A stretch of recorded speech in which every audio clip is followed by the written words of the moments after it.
Welcome to Gino's Spot, ladies and gentlemen. Tonight is pretty special.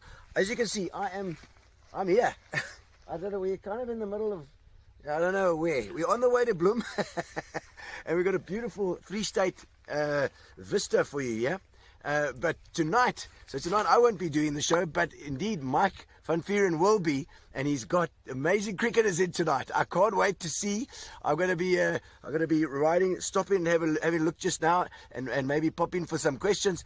Thank you to our sponsors, of course, Spa and Fitcher Leeds for a couple of drinks for the guys. I hope they're digging in. A bit of gin and tonic would be nice.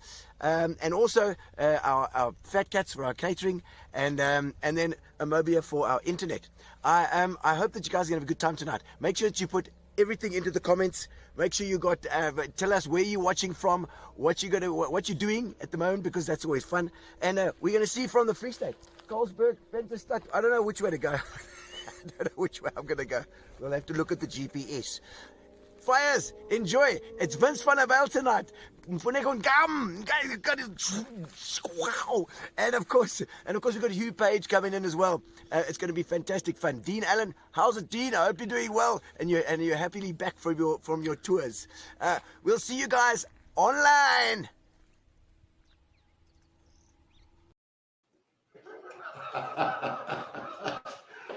Gino, only one man can do that intro.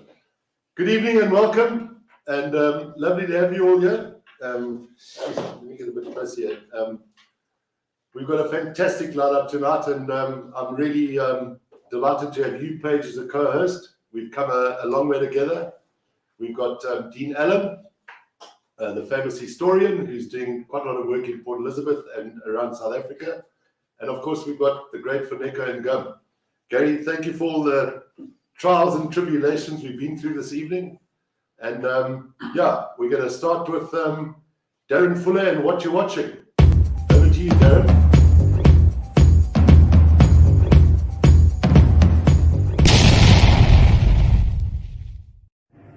Hi, everyone. So once again, this is Derry coming from her office. I decided to wear this hat. It's not usual uniform, but it makes me feel like I'm an incredibly rich widow whose husband tragically died earlier this morning on a yacht. On purpose or not, I can't say. Anyway, so I have some recommendations for this week. So many things to watch, so many things. So obviously, Lord of the Rings, Power of the Ring, Rings of Power, amazing. So obviously this is going back to when Galadriel and Elrond were still young, when the rings were still being created, and before Frodo and Bilbo came on the scene. Look, guys, to be perfectly honest, Lord of the Rings is catnip. I'm a cat. I don't really like cats, but catnip. So if you like Lord of the Rings, it is amazing. It is available on Prime at the moment, so get your note on.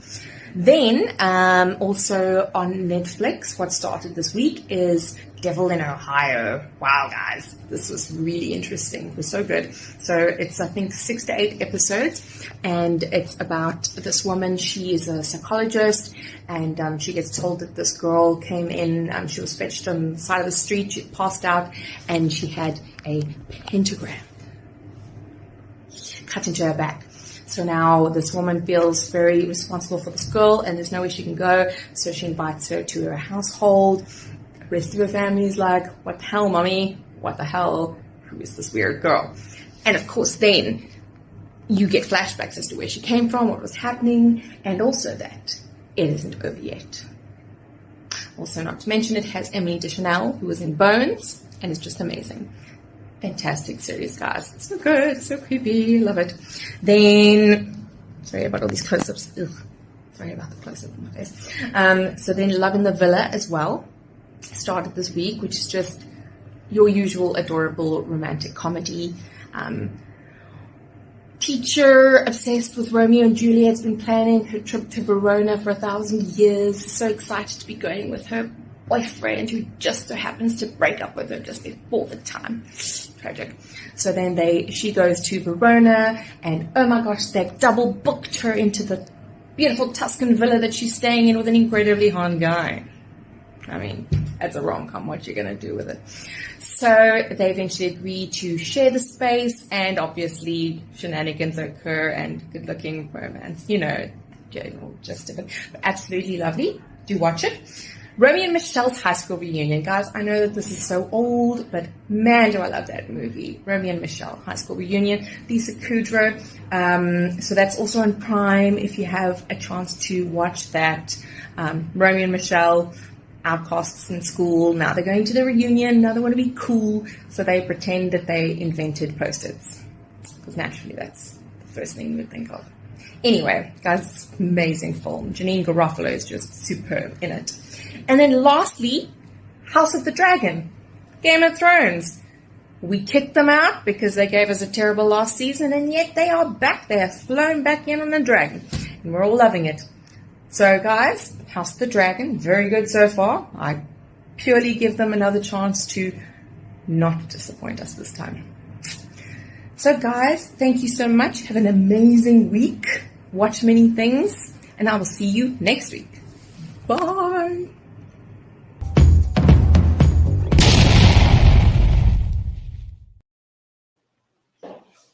Thank you very much, Darren. We're going to make a big effort to watch all those movies, hopefully. Right, we get on to Dean Allen. Nice to see you, Dean. You've been traveling around the world a bit. I am, Mike. It's great to be back. I must admit, it feels like I've come home, which is a nice thing, isn't it, when you've been traveling? But yeah, I've had a wonderful few weeks. Thank you. Is there any truth in the rumor that you snuck into Ukraine?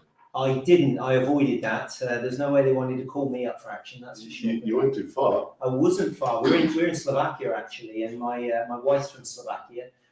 She lives in this beautiful part of Slovakia, right in the centre, and it's only a 2-hour drive from the border of Ukraine, and it was quite perverse really, because you thought there's a war going on 2 hours away. Yeah. And there we're in this peace and tranquility, but.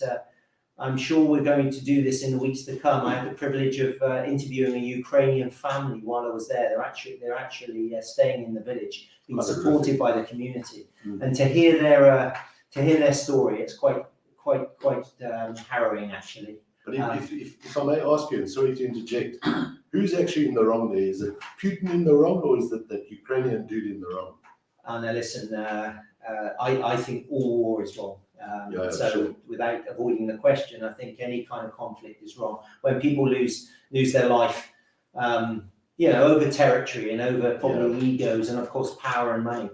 But it's propaganda as well. Of course, we hear a certain dialogue in the West, and there's no doubt about it. Putin is a certain character that wants to rebuild an empire, but we know from history, of course, that empire building doesn't lead to anything particularly good. Sure. But to speak to this Ukrainian family and to hear how they were displaced almost in 48 hours, they had to up sticks and leave, and to leave their husbands behind, which was quite harrowing, and bring their children and their family with them. No, it's quite shocking. But as I said, we were 2 hours away, and you wouldn't imagine there was a war going on. Yeah, well, I was going to ask you, what is it like in Slovakia? Well, Slovakia, of course, is part of NATO, which gives them a lot of protection. Yes. But interesting enough, my wife's brother, about 3 weeks before the war started, actually said to us, the Americans have arrived. And as people were moving towards the west of the country, the Americans were moving east. So it was almost like they knew what was going to happen. So the whole border is being fortified there. But it was quite bizarre. The only reminder for us was, as I said, this Ukrainian family that had been supported by the community. And it was quite daunting to think that we were close to it. But unless you put on the news, you didn't know this was happening. And you never actually felt threatened? No, not at all. As I said, everyone was going about their usual life and things. And in fact, one of the ladies, which I'll talk about in a program upcoming, because I interviewed them and we've produced some material for the show, actually went back to Ukraine while I was there. To be reunited with her husband who'd just been called up.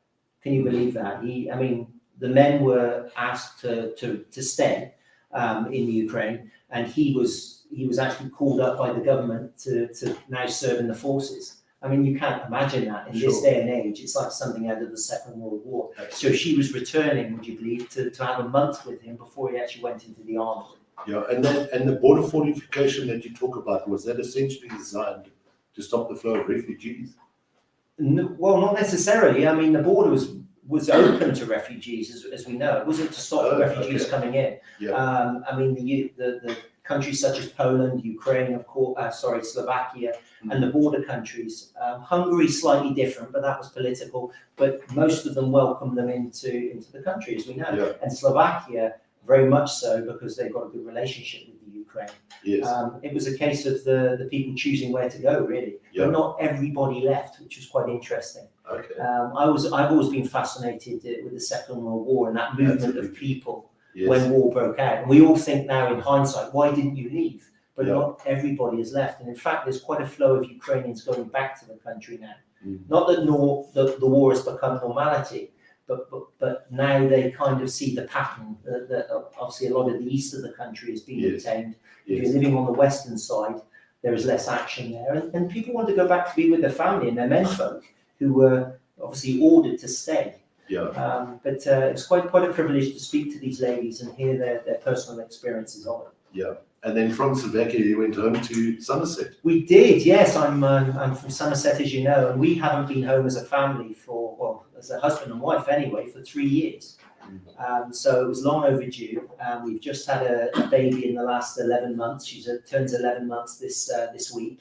So it was important that we took her home to see her granddad, because my dad doesn't travel anywhere. You've got to go and visit him. Yeah. You know, he's like the big Don at the Sopranos. You have to visit him, you know, Les Allen. But the interesting thing about it was the ease of travel. We hadn't been on a plane for quite a while. We travelled with the youngsters, which was lovely. But it was nice to be home.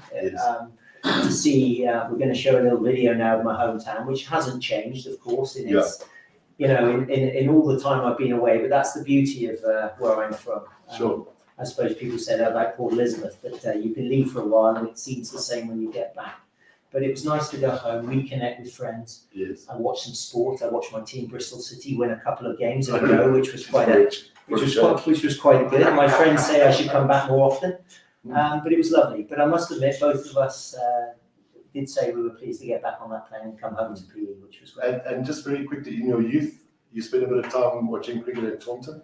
Well, the great team of the Somerset team, which I'm sure, well, you know about, and the guys in the studio tonight of, you know, Ian Botham and, you know, Viv Richards and Joel Garner. Yeah, Pagey and Vince would have played against them. Well, of course. Unfortunately, I was a little bit young to appreciate it, but I remember they used to call it the Cider Army, all the Somerset boys coming up from the West Country, going to Lords and the Oval for those one-day cup finals. And that was an incredible time. But a big, obviously, Jimmy Cook is a famous name from around here. He played for Somerset for years, and a strong cricketing county. We're proud of our I know Jimmy Cook well. I didn't like him because he often took 10 or 14 or 16 off an over. Amazing batsman. And he did well.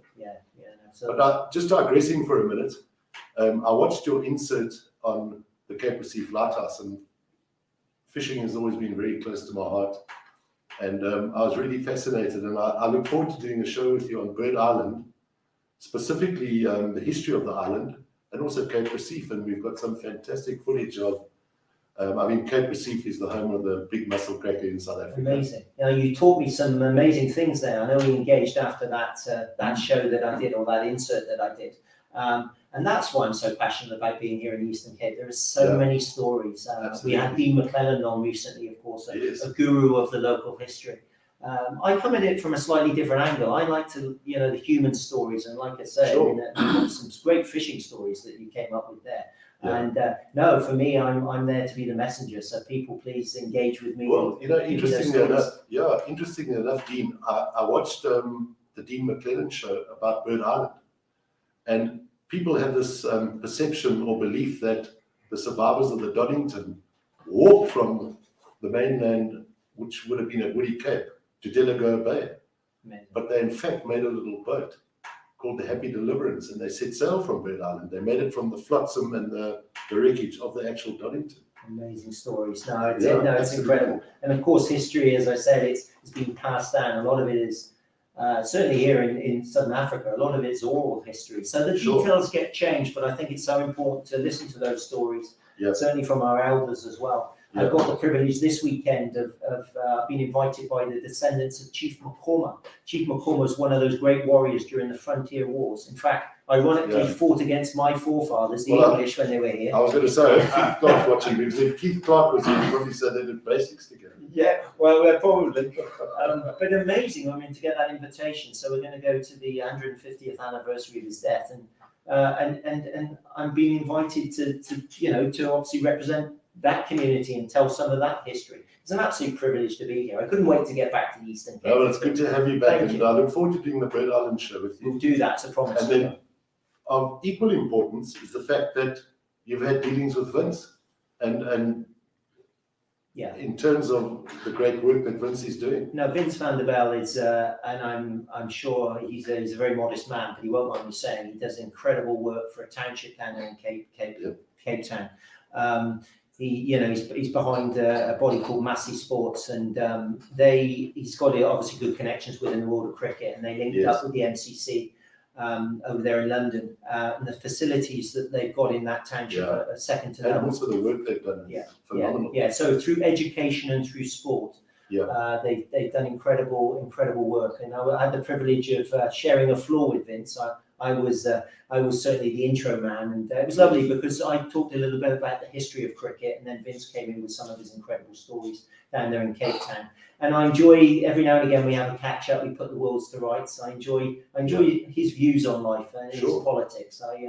I'm very aligned to how he thinks about things, and it's nice to see him. It's nice to see him being so active as well. Of course, after his great career that he had. What a magnificent career! I mean, I looked at some of his stats today. Incredible. I mean, it's actually quite astonishing. Yeah, and remarkable. No, we talk about some of the greats from that era, and perhaps how they were robbed of competition at the highest level, which is what we all know about there. But that generation of cricketers, I mean, they were absolutely fantastic. And for me, it's been a privilege being in South Africa, writing that book about Mikey Fontaine of all things. But it took me into the early cricket history and how it developed. Yes. And then obviously through the apartheid era, and then post-apartheid, how we came out of it. Yeah. But what I like about Vince and a lot of the characters from that generation is how philosophical they are about that. There's no bitterness. They obviously played international cricket, but probably could have played a lot more. And that's the. Well, I think Mark Brady said it all. He said probably the unluckiest man ever to have played Test cricket. Yeah. But okay. Thank you. Great to talk to you. I look forward to the Bird Island show. You're not disappearing tonight because you're going to have some interaction with Vince as well. We're showing on video. Yeah, I understand. We're going on to Dean's video. We've got footage from my hometown. This is where we get from everybody. Pagey, we nearly at people.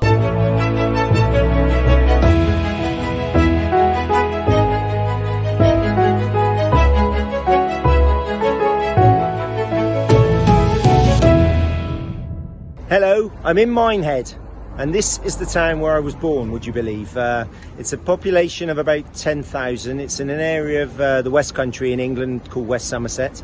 It hasn't changed much since I was here and I went to school, but this building I want to show you behind me, that is the old Minehead Hospital, and the window at the top is actually the room in which I was born. How about that for some history?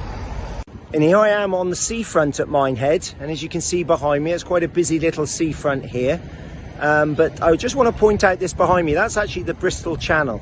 And over the other side, you probably can't see it today, but that's Wales over there. You can just see the land behind me. Cardiff's almost directly opposite. But the interesting thing about the Bristol Channel here in this area of West Somerset, it has the third largest tidal range of anywhere in the world. At certain times, there can be a tidal difference of 12 meters in height. So this sea that you see behind me will actually go out into the distance and come in again twice a day. So I'm just going to show you behind me. That is not Table Mountain. That is North Hill, which is quite famous here in Minehead, quite a picturesque place. And as you can see, the houses up there on top. So Minehead has a lot of history. And as I said, this is where I'm from.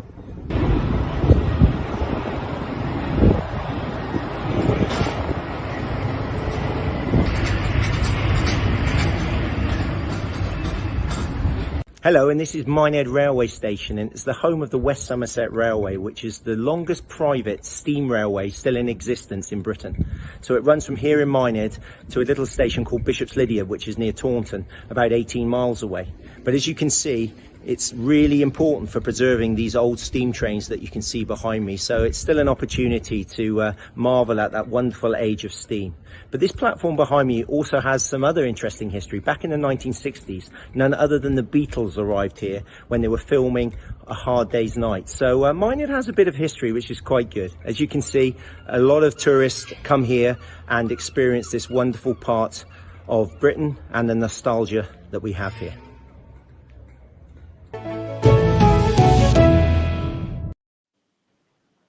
Right, my mate, I've been waiting for you for a long time. Pagey, my boy, how are you? Oh, I thought I was playing in the game against Eastern Province, betting in the Transvaal lineup. I didn't think I was going to get a knock here, I must be honest. Well, you got a lot of knocks towards the end. No, very good. Hey, thanks, Faz. Summer's Lovely nicely to on have its you, way. Pagey. Yeah, summer's nicely on it. We've got I see beautiful that, I weather see here that. in Joburg. Fantastic, man. And Pagey, always lovely to see you. Always lovely to be with you. Thank you. I just want to share with the viewers, and Gummy, you know Pagey. I mean, he was the convener when you were selected. Pagey, how are you, sir? Very well, thanks, Gummy. You know, Gummy, when I first started out as a cricketer, I used to hate the selectors. I used to think they were arseholes. Then I became one. Can you believe it? Not an arsehole. No. Well, I wasn't far off today. Just for what it's worth, I've known this man well since about 1983. And if I had to reflect back on all the laughs I've had, the most laughs I've probably had from one individual from this man. So just give us a little bit of insight into your career as a sculptor, Pagey. No, geez, I was hoping you wouldn't bring that up. But when I was at school, at Kes in Joburg, Gabby, you might know that school, because a couple of the boys have come out of there.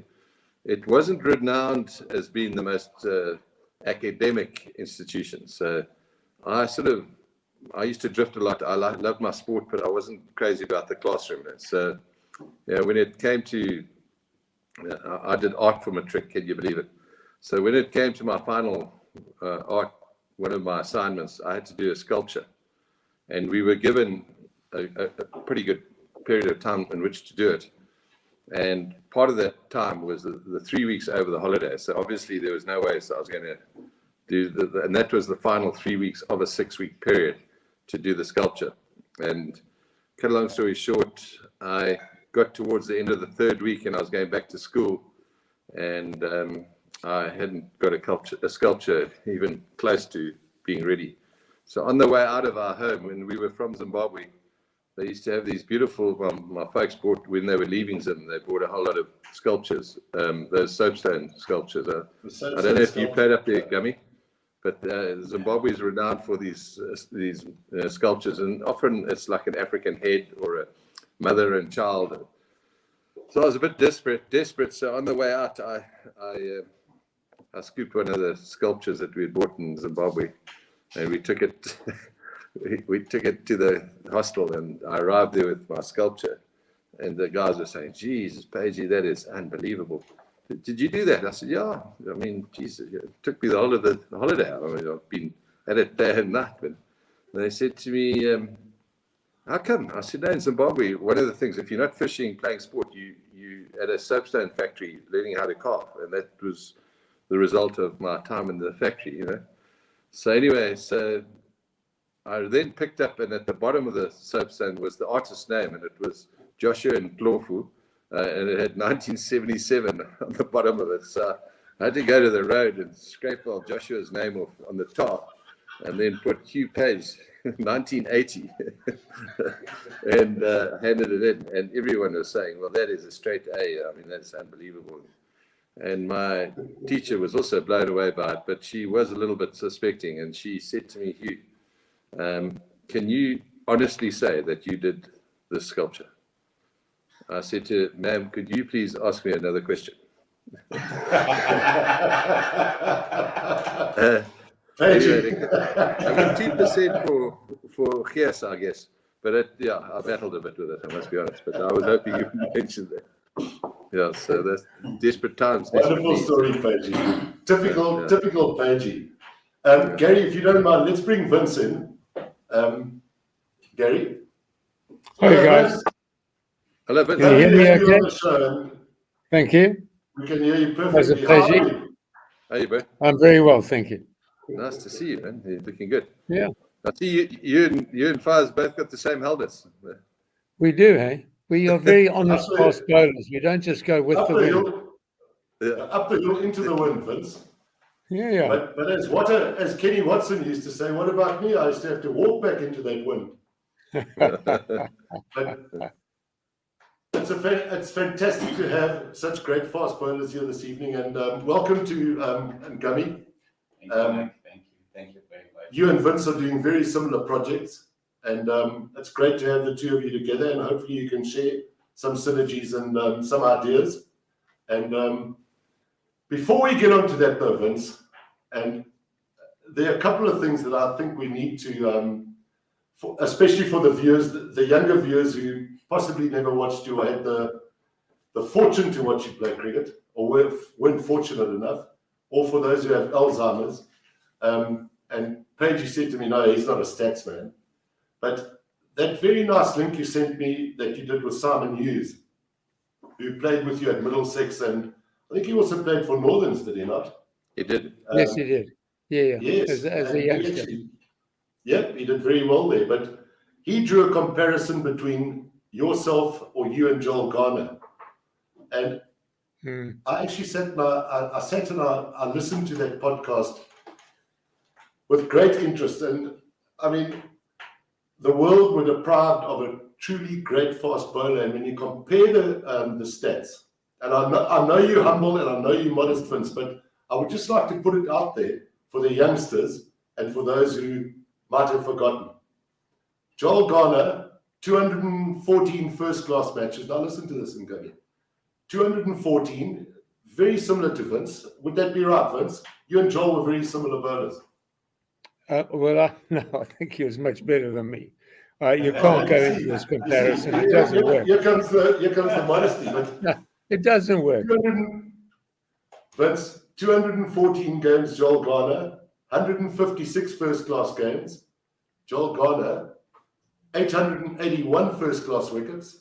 Vince van der Bijl, 767. And he had work that out. Faz. 4.9. I was two of those What, 600. I was two of his 700 and something. It should have been 3. If we had walked, it would have been 3. Exactly. If I can tell you a quick story, Faz. If I can tell you a quick story. I played in the Transvaal side. I made my debut as a 19-year-old, and Vince was at the top of his game, and obviously he was a superstar, and I was trying to make it. And in the first innings, I thought I could bat a little bit, but Vince used to run into bowl, and but he did me, and I got 3. And I nicked one, and off I went. And I think he put me out of my misery, and off I went. Anyway, in the second innings, I took guard, and anyway, I was on the same number, 3, and I got a little glove behind to Titch Smith, and the only guy who was convinced that I'd nicked it was Vince, and I sort of hung around, and I think they felt sorry for me, and they gave me not out. And I had Vince standing right next to me as a 19-year-old. It was quite intimidating, I must say. But I did hang around for a little bit longer, and I got about 38 or something. And I was reminded every ball about my glove that I sort of nicked to you. So that was my introduction to Vince. Obviously, we took and had a fantastic season. But yeah, so that was it. Yeah, absolutely. I mean, just to go back to that first class average of yours, Vince. I mean, something I read on the weekend. The season you retired, you topped the Currie Cup averages with, I think, 41 Currie Cup wickets. You topped the South African averages for the games against the West Indies, and you bailed out. I mean, was it a difficult decision? No, it wasn't, I mean, Pagey would have gone through the same thing. Mfuneko's exit was different because of his injury. But I was 33 years old. I went from teaching into business, and I was made a manager. And I was sort of committed to the 7 sales guys I was looking after for Wigan's Deep. And the more I thought about it, I'll tell you what, my thinking was very simple. When I was a youngster, whether I was a teacher or a salesman, didn't matter. I looked at my boss and I expected him to know most things about me. I expected him to motivate me. I expected him to know my faults, my weaknesses, my strengths, work with me to make me better. And I sat back and I thought, here I've got 5 or 6 guys and girls that expected that of me. And I felt a responsibility there, you know. It was, Sure. you know, we were amateurs, man. The one Pagey I played in one season for Transvaal, and we won all 5 tournaments. And I got 5,000 Rand for that. That's when money was just creeping into the game. So you had to look after your future. As a teacher, I got 2 months of unpaid leave because I had to take leave. They paid you pretty badly anyway. So it was just a decision not too dissimilar. In fact, if you compare it to, I don't know, Smith being offered $100,000 to go and play for Live Villages, and he looks after his future. I had to do that in my profession. It was quite a simple decision in the end. And I had kids growing up, and they didn't see me that often because you worked and you played cricket and you weren't getting paid. So there wasn't any peripheral benefits you were getting. You know, so, you know, when Pagey retired, I don't think you were paid very much, Hugh, in those days. No. You know, we were just... I think I did chip in at the end of the season. You did what? I had to chip in at the end of the season. Oh, well, I had more you drinks know, that was than I got because wickets. you had a barber. But Vince, if we can move on to your move to Middlesex, I think I'm right in saying you were 31 years old, which is in the twilight of your career. 31, yeah. How did your body stand up to that, if I may ask? And I was overweight. You know, I was never a slim, trim guy. So I arrived there, and Ian Gould, in fact, is called Gunner. He was the keeper because he was a very good goalkeeper, and in fact did a try for Arsenal. So he was Gunner. Okay. And the first thing you did was to go and play a game of soccer, which, you know, I turn like the Queen Mary, so I'm hopeless at that game. And I'm not spontaneous on my feet. So they looked at this old bugger and they just thought, what's he doing here? He's never going to last. But, you know, and Hugh will be the same, and Gummy, when he started, you didn't go to gym. You bowled in the net. So you bowled and bowled yourself fit, so you got muscle memory. Yes. And, you know, I was always quite determined. So I think I missed 2 games over there. I did something on my rib when I pulled it. So I was lucky. I took over my dad's body, so I was never physically challenged except in my shape, you know. Vince, your season for Middlesex is absolutely remarkable in that you took 85 wickets at under 2 and over. I know, but you can't, stats aren't important, you know. I might tell you what, and I know Pagey was over there for a year. I was lucky. In our team, we had a team that could have taken on most test teams in the world. You know, we had Wayne Daniel, myself, Mike Selvey was dropped for Simon Hughes. We had Embry, we had Phil Edmonds, we had Mike Gatting, Clive Radley. You know, we had the whole bang shoot, man. And we should have won all 4. We came third in the whatever it was called, Benson Hedges. We got in the semi-finals, came third in the John Player, and we won the other 2. And after 2.5 months, we hadn't lost a game yet, and we were on fire. And we gelled mainly because of Mike Braley, I think. You know, well, I sort of regard him as the best captain that ever lived. People in England will say Ray Illingworth is better than him. That's, you know, up for grabs. There was Jackie McGlew out here, who was an incredible captain. There are lots of captains around the world. Imran Khan will be fated in. But Mike was special. You know, he brought What made psychology him into the special? game. So I had to introduce him once for a lunch, and I said, "Here's a guy who can't bat, can't field, and can't bowl, but won more games for England than anyone else," which I think is Yeah. true. Yes. What was it that made him so special, Vince? He made, what did he do? He made every individual know that he was being challenged as an individual by someone who understood his character and knew all his foibles. And we had people like Phil Edmonds, who was incredibly difficult. Always wanted to bowl the perfect delivery. You had Yes. Wayne Daniel, who was just magnificent, and you just had to fire him up like you would fire up a Bucky's Butter. As people tell me, that's the way I used to do Bucky's, where Matfield, you were slightly different. Then you had someone like Graham Barlow, who spent his life doing sit-ups and press-ups and was a sort of fitness fanatic. So he didn't really fit in that well to our team.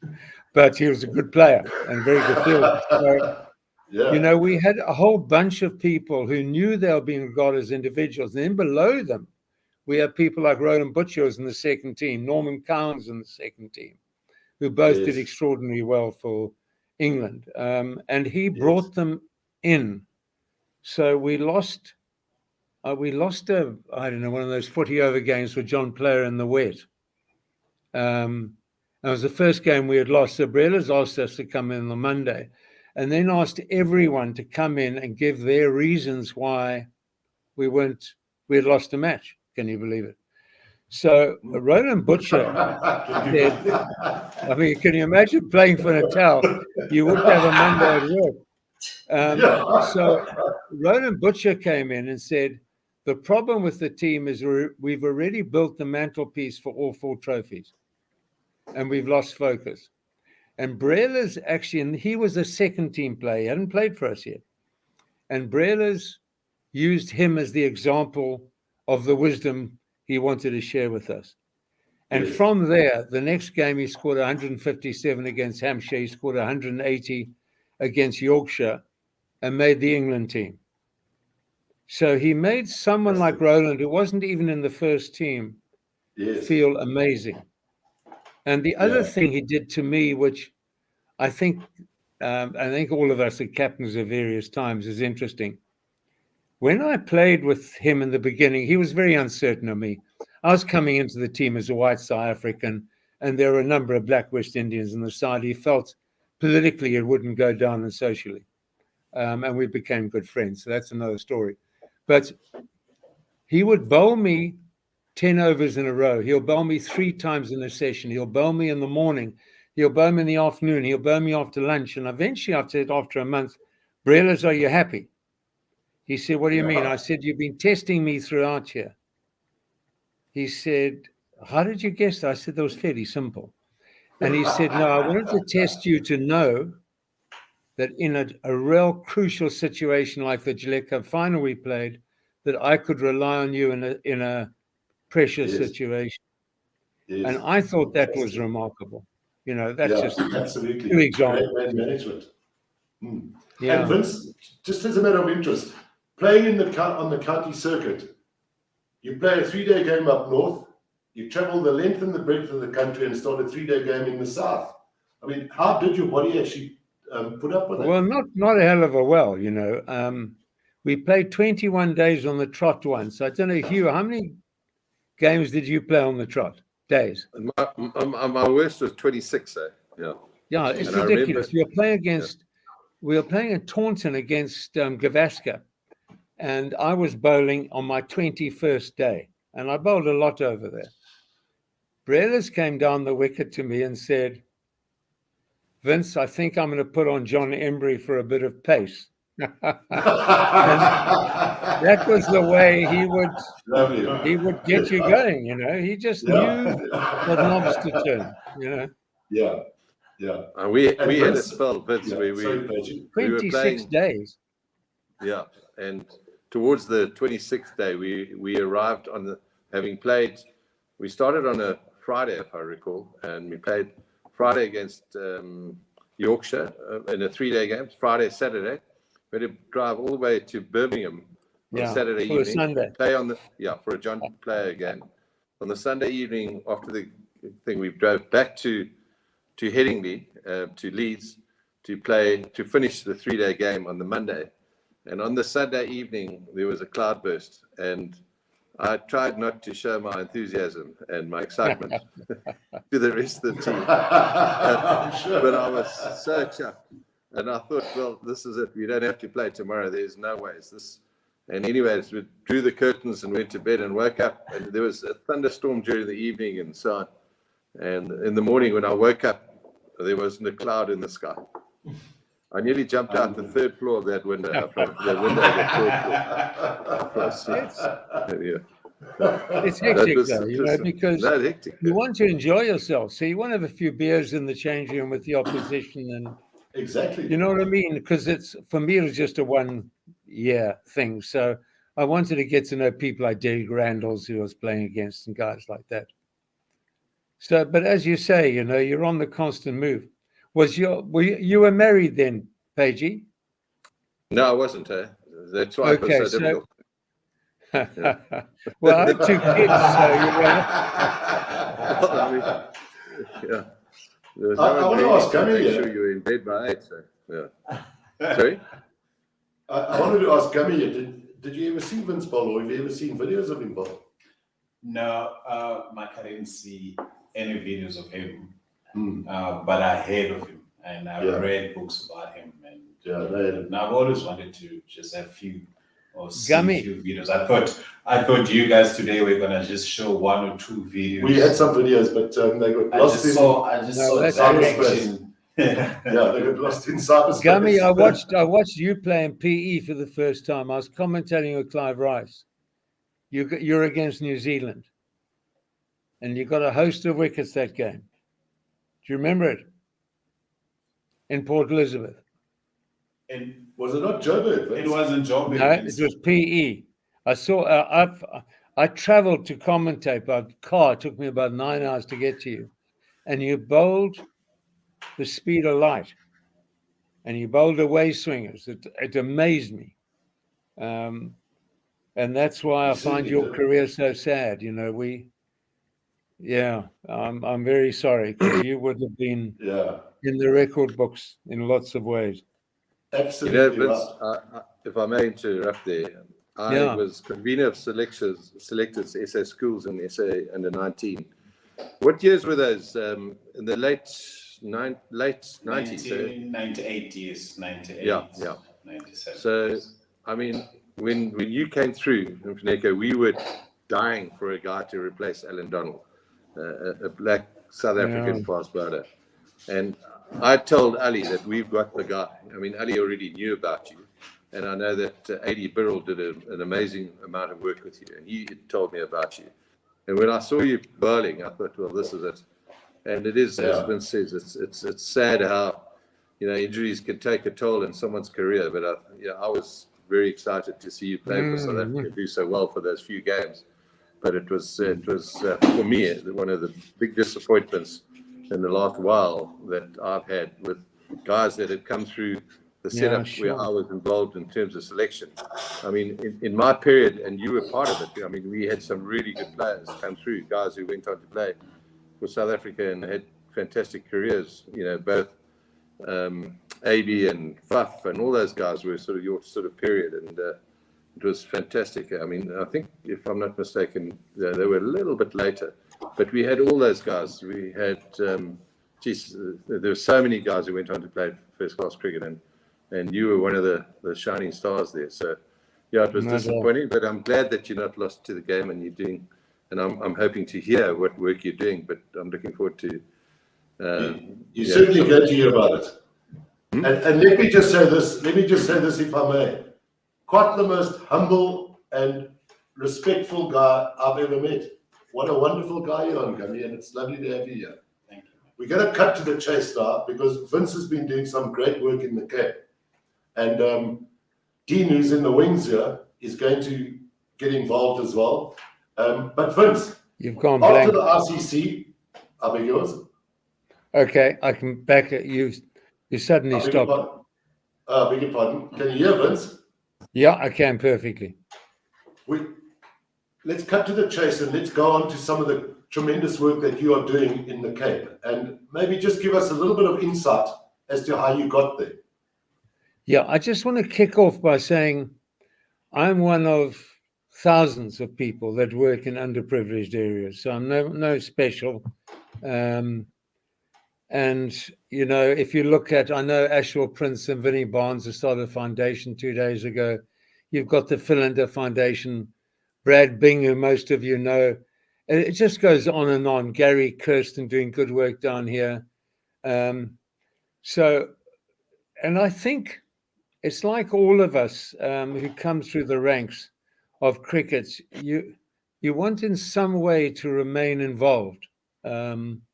Sure. And there are lots of ways of doing it. So when you retire, you coach a bit, even if it's informal. I coached in Langa for a period. I coached for Ali fast bowlers for a period, Western Stillians. And you want to remain involved because it's in your blood. So I did a variety of things when I packed up cricket. I went into business, then was involved with Cricket South Africa for 3 years, then was involved with the ICC. And then I got sort of double cancer in a year, which laid me low. And I came out of there and spoke to most cricketers who know Brad Bing of Sporting Chance. And I phoned Brad and said, listen, I'm back on my feet again. I want to do some pro bono work. And about a week later, he phoned me and said, there's a township school in Masi Sport called Akanya, and they're looking for someone to help cricket. So I went and sat on a bench, and they only had a netball court then. And I watched, it's the first time I've been to Masi. I'm a Stockfell member, so I've been into townships since 78. So a township wasn't new, but Masi was new to me. And I watched this little kid of about 9, I suppose, a little girl, beautifully attired in the uniform, tripping across the netball court, which was fairly ragged netball court, whistling and singing on the way to school. And I thought, fantastic. Here you are in a really devastated township of about 50,000 people in half a square kilometer. And if this is someone coming to school, there must be something special about it. And anyone who's done work in Asia or worked in Africa will know that trust comes slowly for some benefactor coming into those areas. So when I spoke to a couple of guy called F. Burton, who was a Brit who worked in Asia for years, and he was a motivational speaker and he was an organizational psychologist. He said it takes 18 months for Asians to really trust you. You know, you're a white colonial sort of coming in. What do you really want? Do you want to put your name in the building?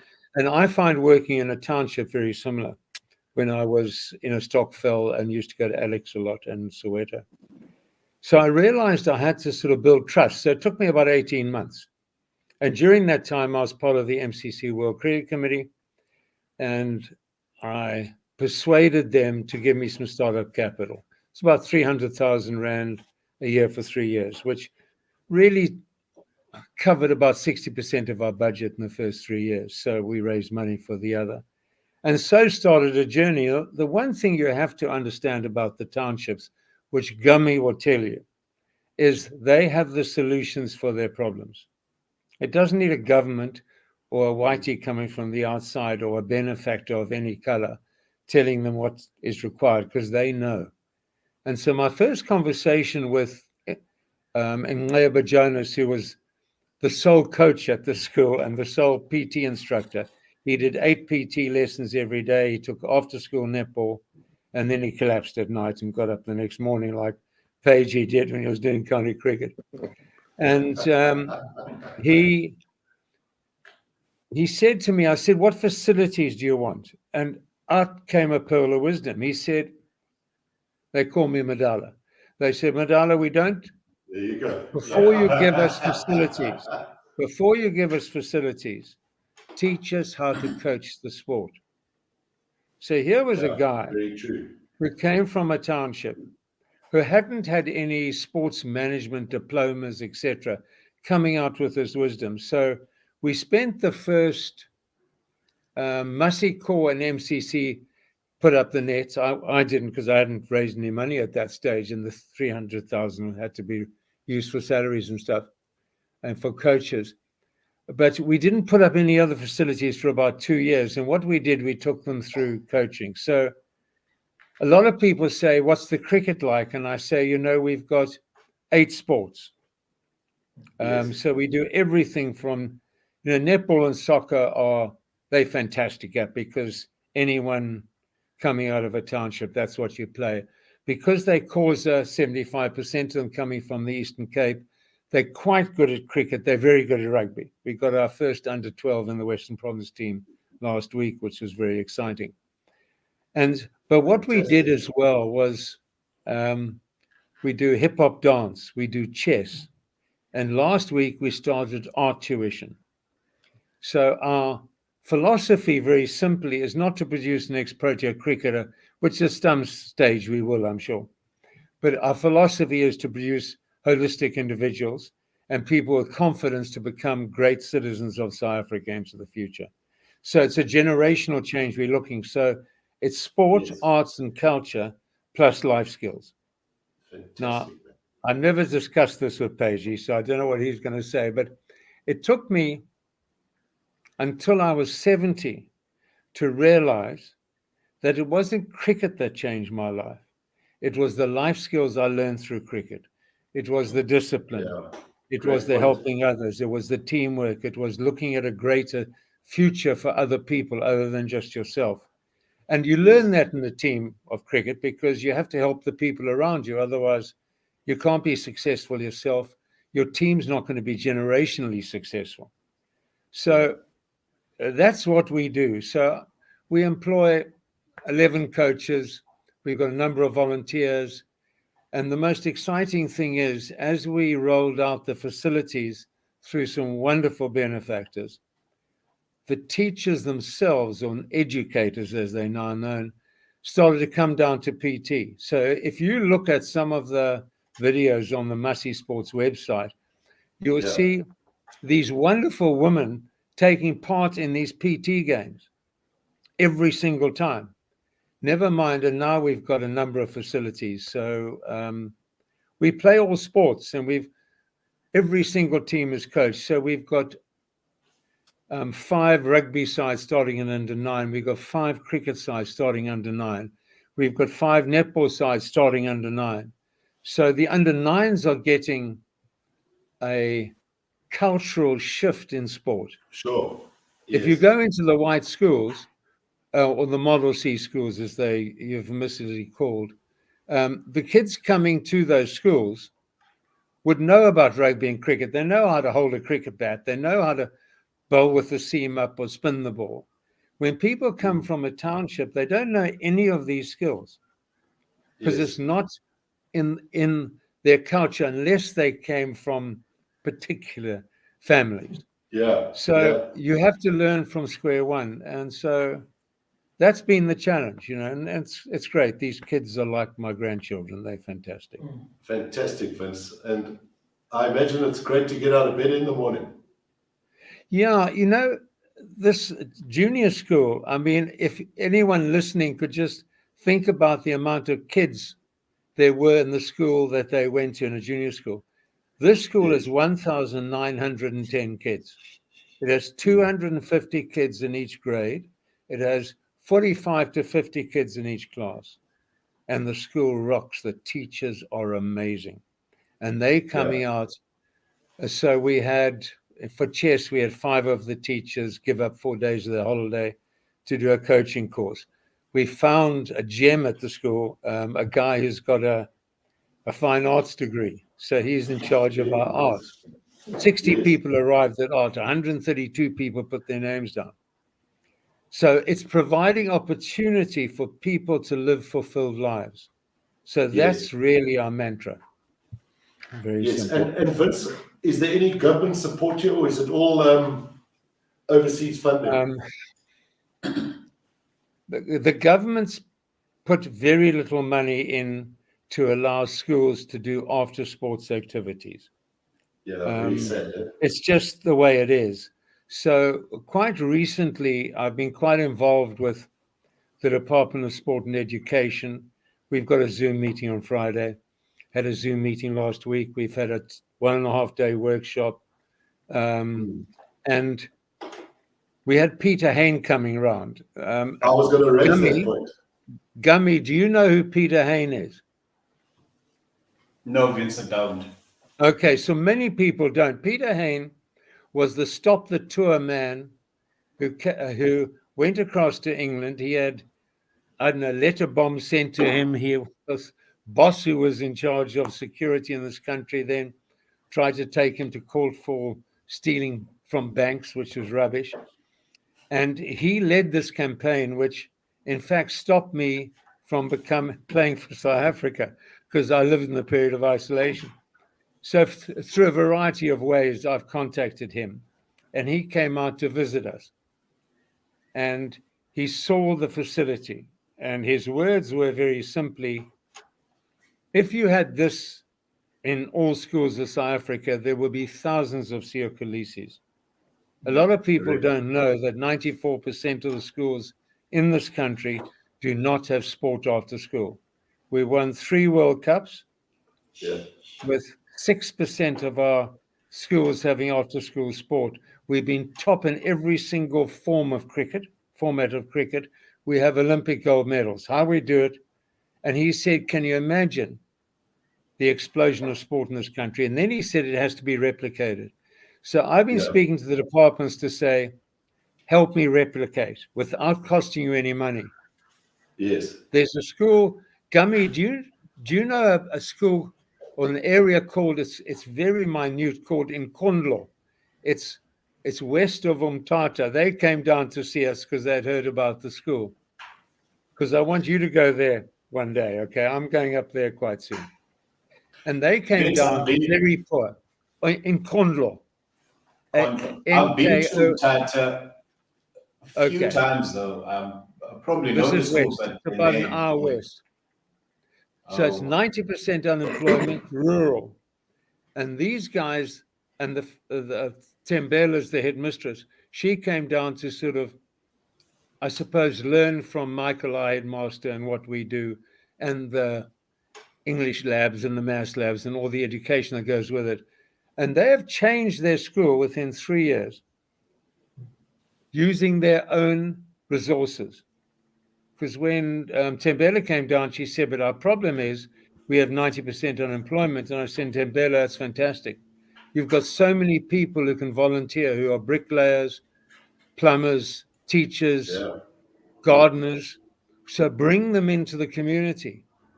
And that's what they've done. They've leveled a piece of ground. They haven't got AstroTurf, but you can play rugby, soccer, netball, cricket.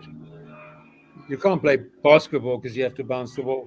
So there's a way of replication. So I'm trying to persuade the sport and education to use their reach just to get the word out that it is possible from within the staff and the headmaster and headmistress to start sport after school. If we can do that, then this country will explode with excitement, as opposed to this very sort of, we live in this haunted society at the moment, you know, but and it's very difficult. And that's where Mfuneko comes in, you know. Yeah. Just before we get there, I wanted to say to you, if you don't mind, Peter Hain made a very valid comment on one of his trips with you 2 weeks ago, I think it was. I think he went to Nkonyo and Kanya. And in an interview that I watched with him, he said, why is it that Bafana are languishing at the back end of the table, if you like, in Africa, whereas they should be one of the greatest sides in the world? And, you know, funny enough, Vince, in the 70s, and it doesn't happen today, sadly, but white guys used to go and watch, or would want to watch Kaizer Chiefs and Orlando Pirates. So what has gone on there? But I think, Mike, if I could give an answer to that, I think it's to do with life skills, the individual skills. So the other message that's important to get out in all sport, if you're a girl, you can lose, you can get into a sport at the age of 14 and play for your country at the age of 18. Yes. This happens in cricket, it happens in rugby, and happens in soccer. And it happens in America, it happens in Australia, and it happens in New Zealand. So if you're a girl listening, get into the game. I'm sure David Dyer won't mind me mentioning, but one of the things they're lacking in girls' cricket at the moment are really fast bowlers. They don't really bowl quick. And he said he was watching his granddaughter in England and said she's really quick. When she bowls, she has to bowl in the age group above because she's so quick. And I said, well, that's what you're looking for. So if the girls are out there, we've got one girl I saw the other day. We've got 2 women's teams, soccer teams. They've never been beaten. They play boys as well. They beat the boys. There's this one girl who looks like Messi when she's got the ball. She's fabulous. But we have to take this through the high school and the past. So we have to get involved. So what we do, we link to Fisher Cricket Club, for example. So 4 of our 3 boys and 1 girl play in the second team for Fisher Cricket Club. 14 of the kids play in their youth teams. In our rugby, they play for Masi Rugby Club, which is a very strong club in Noto. So you have to give a vision that people can see a fulfilled life. Absolutely. When we grew up, it was just part of our psyche. And I'm talking about my generation. You never had to look for a job. There was always a job available because we were white. Correct. Yes. And now kids are coming out of varsity, and 1/3 of the black varsity students can't get jobs. We've got 2 teachers' assistants at Mokanya. One is a mechanical engineer. She's being a teacher's assistant. That's all she can do. The other has got a degree in politics and psychology. She's a teacher's assistant, for heaven's sake. It's ridiculous. That's very sad, that's part of the issue. We've got to give them their vision that they can get out of the township and live a life. And that's really where sort of Gummy comes into all of this. Sure. Just before I know I've interjected you a few times, but I remember you saying to me a few years ago at St. George's Park, we did an interview with you, a camera interview. And, if you think about the isolation era and prior to that, had it not been for isolation and had it not been for what we lived through, imagine how many cricketers of colour there would have been. You look at Basil D'Oliveira, there could have been 40 of him. There could have been 40 of every colour or more. It's so sad, Vince. If you go back to the 1890s and 1910s, there were a number of coloured fast bowlers who are considered some of the best in the world. There's a guy called Hendricks, who is widely considered by one of the greatest bowlers we've produced in South Africa. No one knows who the hell he is. It's very sad. I'm going to, like we discussed earlier in the week, you're going to have a chat to Ngami about what he's up to. I'm going to ask Dean to come in here because Dean has had some interaction with you in your Masi Sports program. And just to involve Dean, he's starting to snore here in the background. Pagey, and don't get lockjaw there. Excuse me a minute. I'm going to hand over to Dean. I'm very sorry about this. Thank you very much, Vince. I'll see you shortly. I want to remind you of a story, a bit of banter. Vince, listen, Vince came out. Mfuneko. Thank you. Yes, I want to ask you a few questions, just for background, so we can sort of understand how you and I met properly. Was when I was working for Cricket South Africa, I came down to PE, and a couple of the guys said, you have to meet Mfuneko Ngam, the work he's doing in Motherwell.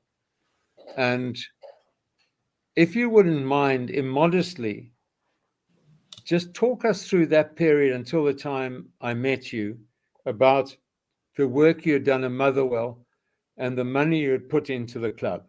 Just go through that very briefly, would you mind? Not at all, Vince. Thank you so much, Vince, for that question. I think it was 2005 when... That's correct. Yes, when I decided, you know what, I'm going to start something in the township. Growing up in the township, it's like you said earlier on, it's not easy.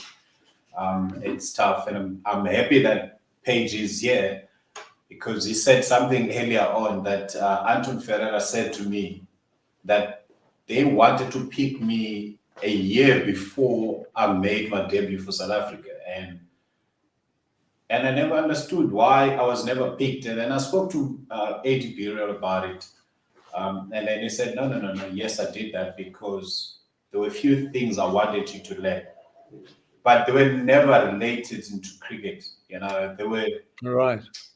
how to run with your teammate, how to speak in public and all that. But in our schools, we don't really do that. So I wanted to start something like that. And then I did. Started Mfuneko Ngam. With your brother? With my brother, yes. Yeah. So we started the cricket academy. So we made sure that the schools are playing. So we had about 5 schools. We picked the best cricketers there, so we trained them. Since then, I went to England, I think. I went to Devon before that. So I left my brother. So my brother took over. He just. Could I say something? I've got to interrupt you because you aren't telling one part of the story. You put every single cent you had made for the Proteas into Motherwell Cricket Club. Is that correct? Yes, I did. I did, Vince, because I felt the need. I knew how tough it was for me.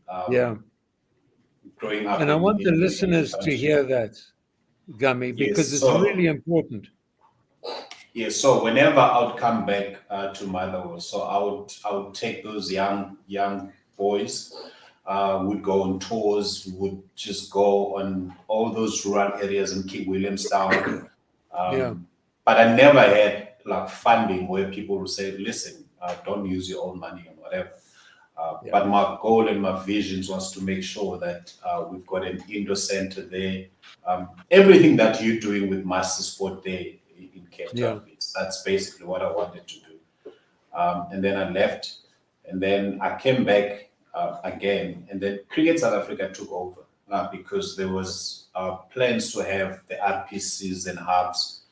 But when they came to Motherwell, they saw there was something that was happening there, so they just put money in together with EP Cricket and everyone.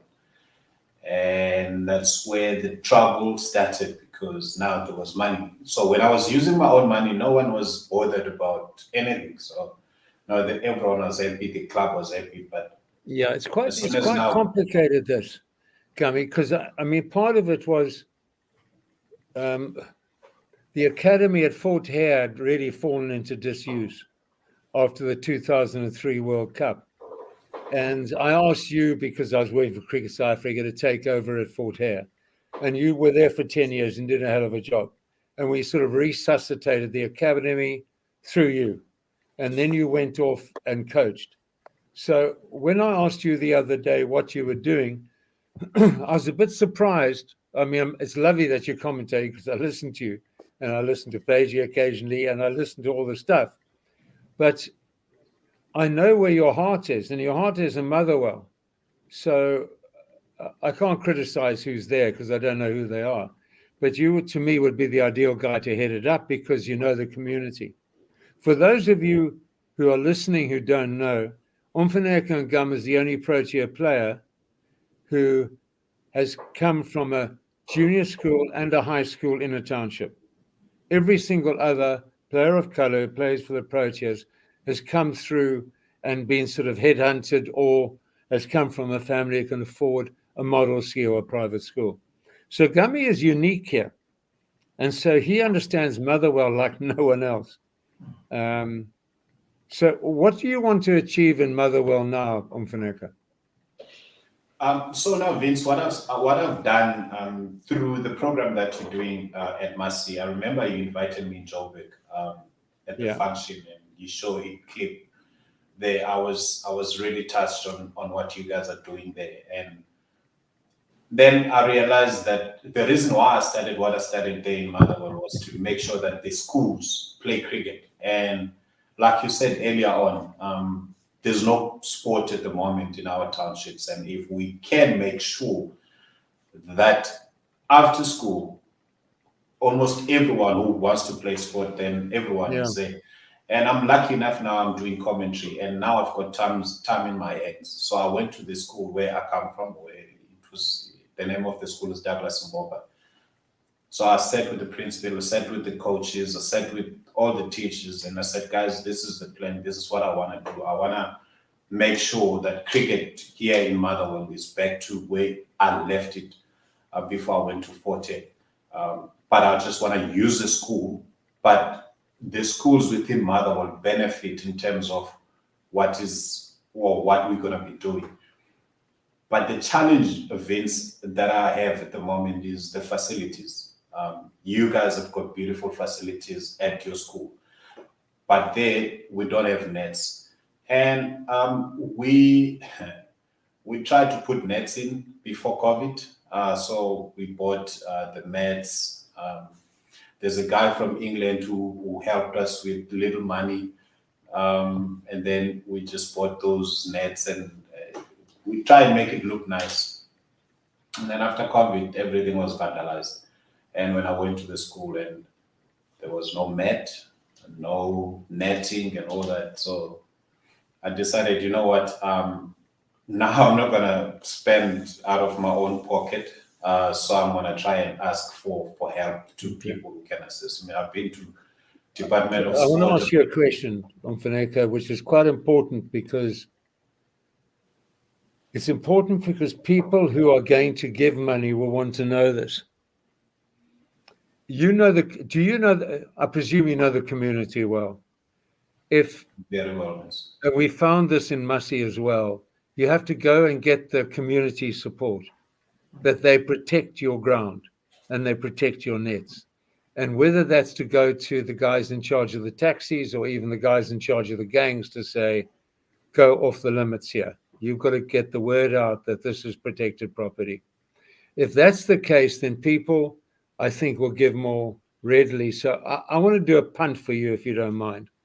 And I want to especially speak to the people in Port Elizabeth, East London, anyone in the Eastern Cape. Whether you're rural or urban doesn't make any difference. I've known Mfuneko for a long time. Hugh knows him far more than I do, but you will know that he's humble, he's committed, he's the most glorious man, and he needs your support.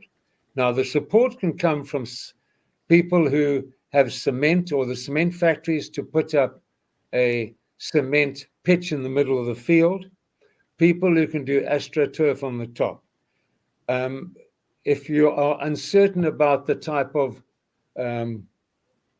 netting around the two nets that they've got, you might even put wire in there. One doesn't mind.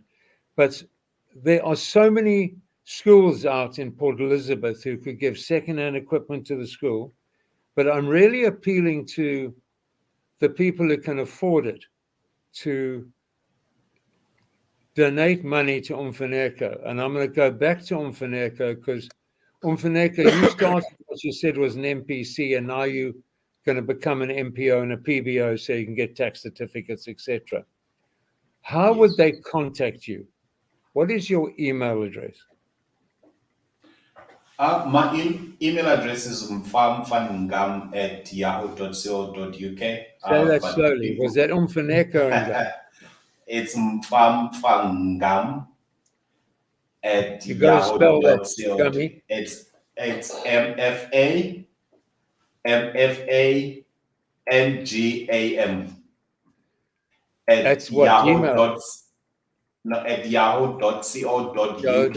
Well, we must give that to Mike to put at the end of the show. I'll give it to Mike. Okay.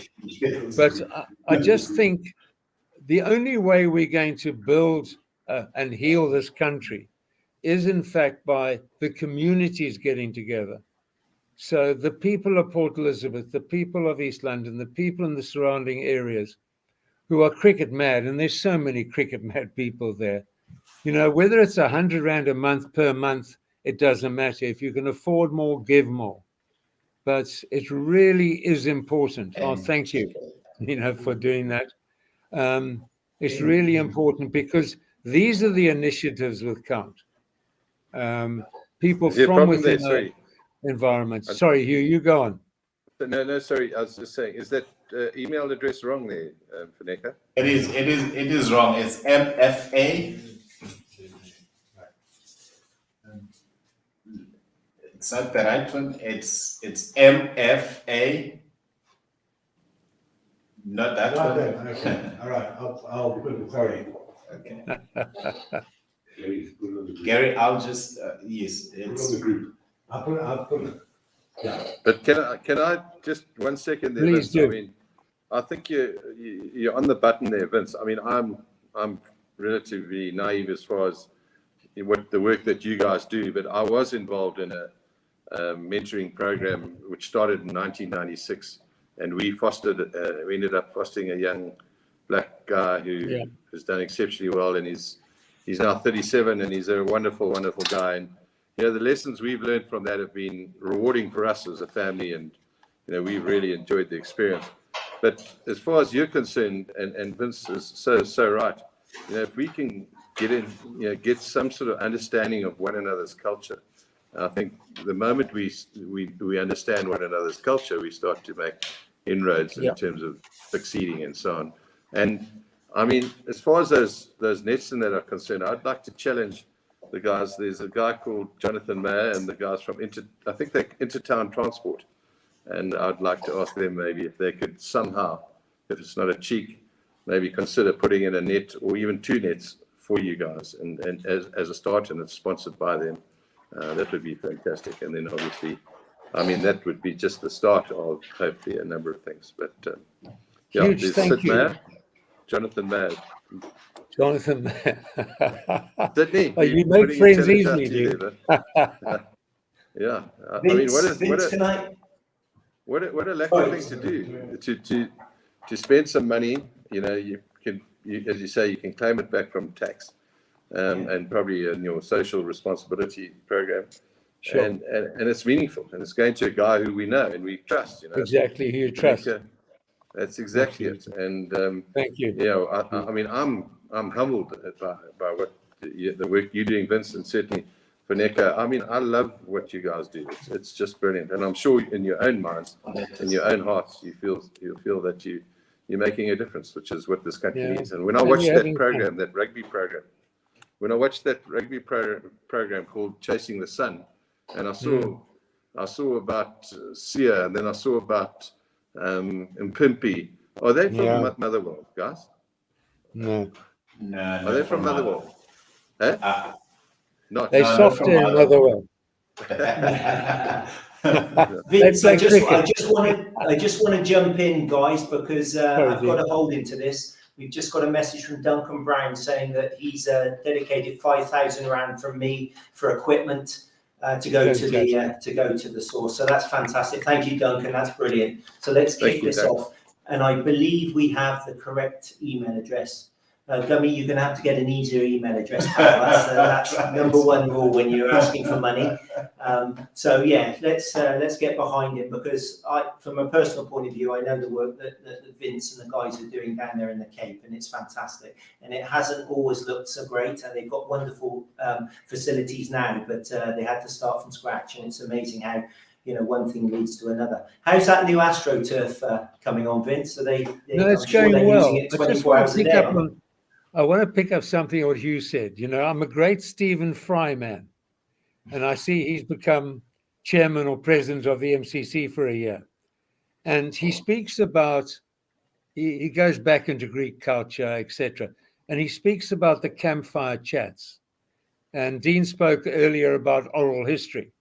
That's how we find ourselves and our sense of belonging within a tribe or a family. And Stephen Fry often says, well, the problem with today's society is everyone goes off on their mobiles and goes into their rooms. So we lose that. And if we could expand that. And so Masi Sports has 2 very strong drivers. We are driven by gender equity, and we're driven by social cohesion. The ability to play matches against, in our particular community, quite wealthy schools like Sun Valley and Fishhook, the poorer schools, Ocean View. Generations is a private school.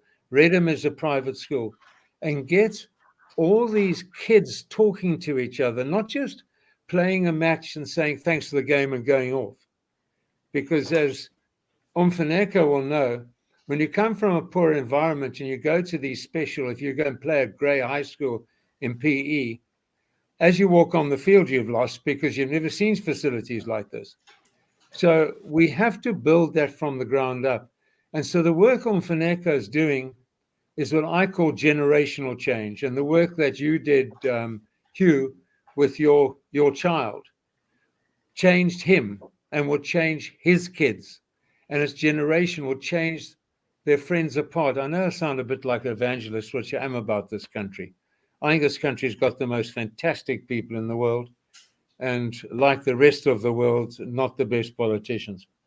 So we have to do it as a community because the politicians aren't going to do it. No. Only very few politicians will get down to the ground level. And so the communities now are in charge. So I want to actually also, because Hugh, you started this, I want to challenge. Do you remember playing, is it Union Cricket Club, Hugh? Yeah.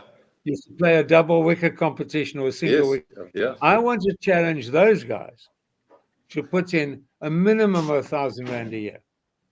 And when you break that down, it's one bottle of wine a month.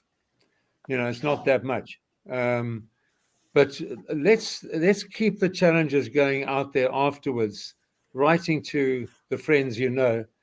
And Mfuneko, if you could just drop us a line, just a couple of paragraphs of what you're doing at the moment, we can get it out there. It's too good an opportunity to start making generational change. No, without a doubt. Vince, you know, you always inspire me what you're doing, but as you say, down there in the Cape, it's a team, isn't it? Education is linked with sport, and that's the key thing. And what I also like is the fact that it's not an elite sport you're after. It's people just excelling and enjoying, the kids enjoying what they're good at. Like you said, chess, art, whatever it is. We're not looking for the next Khaleesi. We're looking for somebody who's going to fulfill their ambition. And that's the most important thing. I want to ask Mfuneko a question, which I never asked you, Mfuneko. What got you into cricket? What was your spark? What got me to cricket, Vince? I was born in Middledrift, close to Alice, where you guys took me and Greg. And at school, there was, back in the day, there was a KFC, not a KFC, it was Baker's Mini Cricket back in the day. So there, if you want to go to town or anything, so you get into the back of the Pagey and then you go to town. So for us at the school, going to King Williamstown to play cricket, then it was amazing for us. So that's what got me into cricket. Those that's similar to Mfuneko. Because Mfuneko got into cricket because he was hungry and he wanted some biscuits. Yes, and also just to travel, just to get out of the area, because there was nothing to do there. We didn't really have cricket. So one day, this one teacher, he passed on now. So he said, guys, there's going to be a festival in Case Kamahok. So whoever wants to come and play cricket, you guys must come. And then we went as a group, and then I got selected lucky, and then we got into the bus, went to the festival. The rest is history. You haven't actually been to Okanya, but Okanya is near Komaki, which is quite near the sea. 25% of the kids at Okanya have never seen the sea. We took some kids, about 55 kids, to the aquarium in Cape Town about 3 years ago. 50% of the kids have never seen Cape Town. So part of the message about the social cohesion in sport is that you can play sport in other communities and get to see what is possible out there and meet people who have made it. Meet black kids who are at Bishops or Redham or Sun Valley or Fishhook, and you say, especially at Fishhook, they've got a lot of the cores are speaking from Masi and Sun Valley. And so how do you get there? Well, it's a scholarship, and you've got to work hard to be good at your academics so you can also do the sport. So a lot of people don't understand. I was with an American recently who said to me, but why don't they just go out and get jobs, these people? And I said, because they've been stuck in their townships, in their rural, poor rural areas, almost mentally for so long. And by getting out there, they can see what the world is. It was natural for us in my generation as whites. We could see what the world could offer. But the people in the townships can't. And I think that's part of what sport does. And that's what differentiates sports from education. Education, you can't learn life skills in a classroom.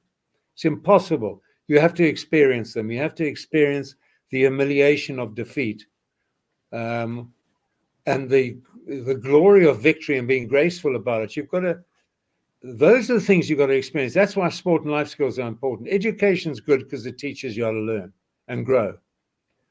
But when you employ someone, you look into their eyes to see what they're going to bring the company. You don't look whether they've got an E for English, thank goodness, otherwise I'll never be employed, or a B for English. You've got a grade 12, you've got a grade 12, you can get an interview. And then they look at your character, and that's what sport can help with. So, you know, Gummy, just Mfuneko, just the very best of luck, man. And I hope you we'll gonna- come your way. Have you got load shedding, Vince? Fantastic. Vince, have you got load shedding? No, we haven't actually. Are you trying to get me off? I can go. Again. No. No, the Western Cape, Bring us funny a enough, word.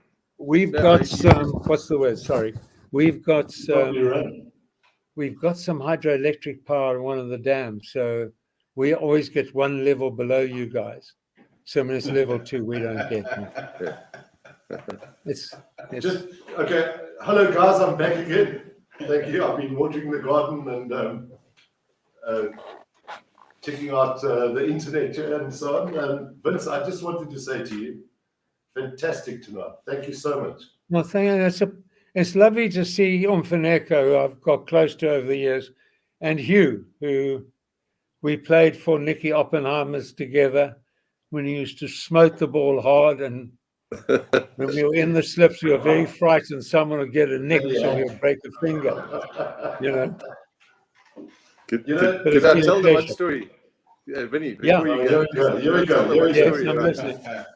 about a trip that we went on, and we went with Nicky, the NFO 11, and Nicky and Strilly were very, very kind hosts, and we had some amazing tours. What does NFA stand for?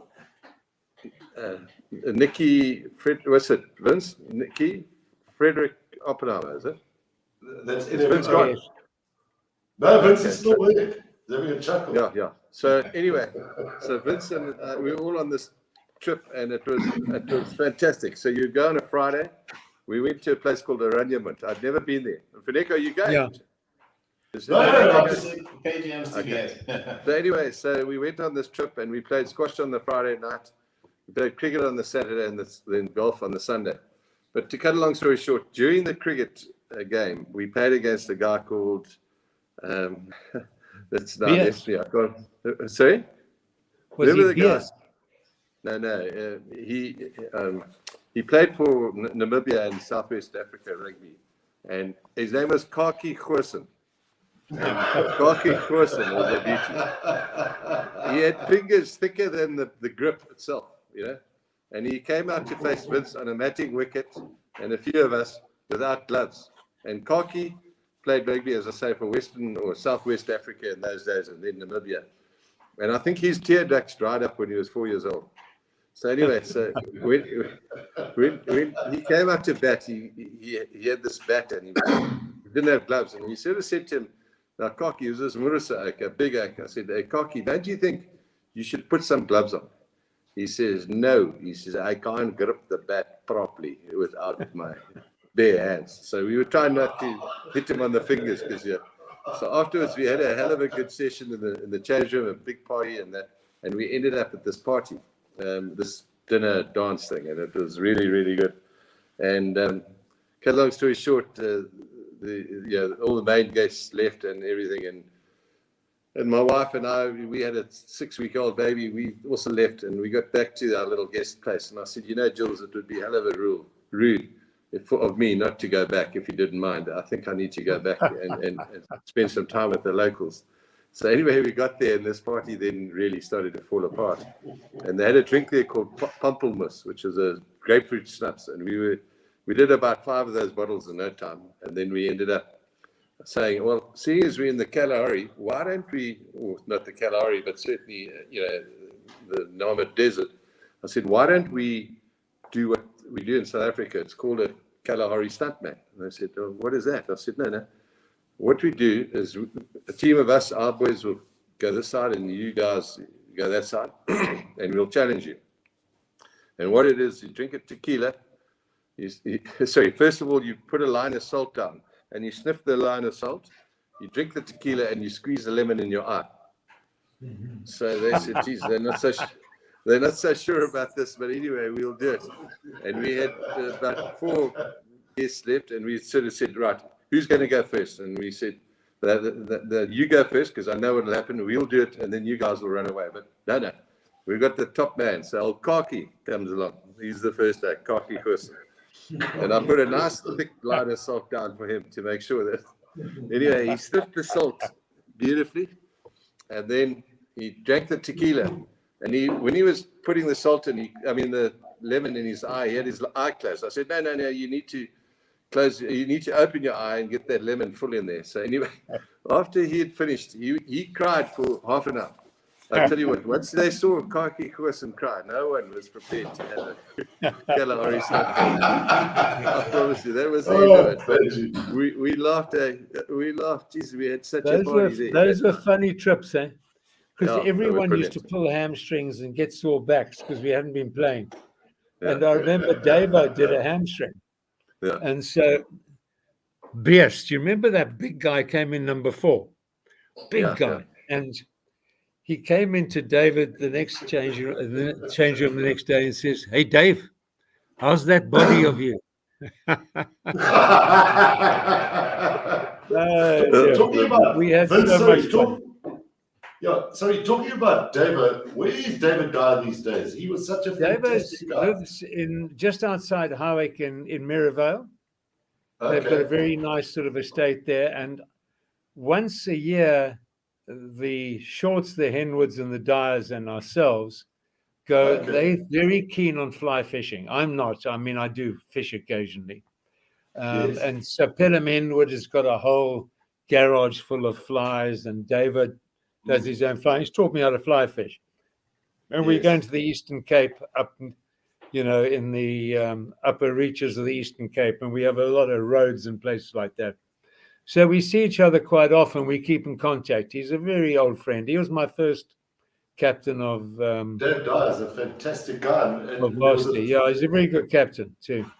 Yeah, absolutely. And a wonderful motivator of men. And I remember playing against him when he played Captain Transvaal, but he was also a great shark fisherman, I believe. He's what he does now is fly. He goes in and trout fishes. I never quite understand... Pelham caught this beautiful trout like this, no exaggeration. And then he pushes it back, and I just don't quite understand.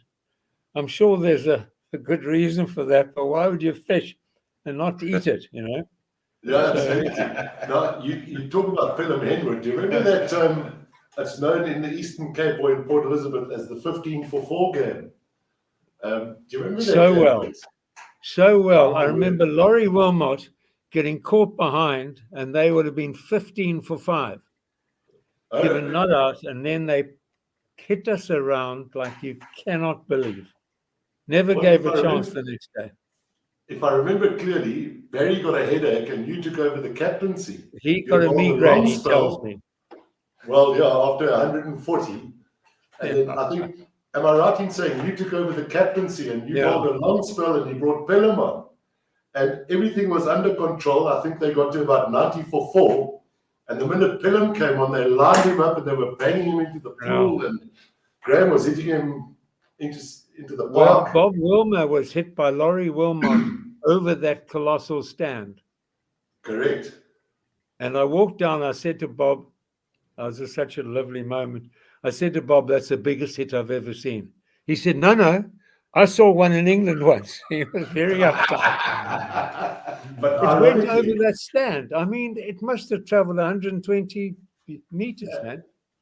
I recall And that. they didn't give a chance the next day. They were amazing.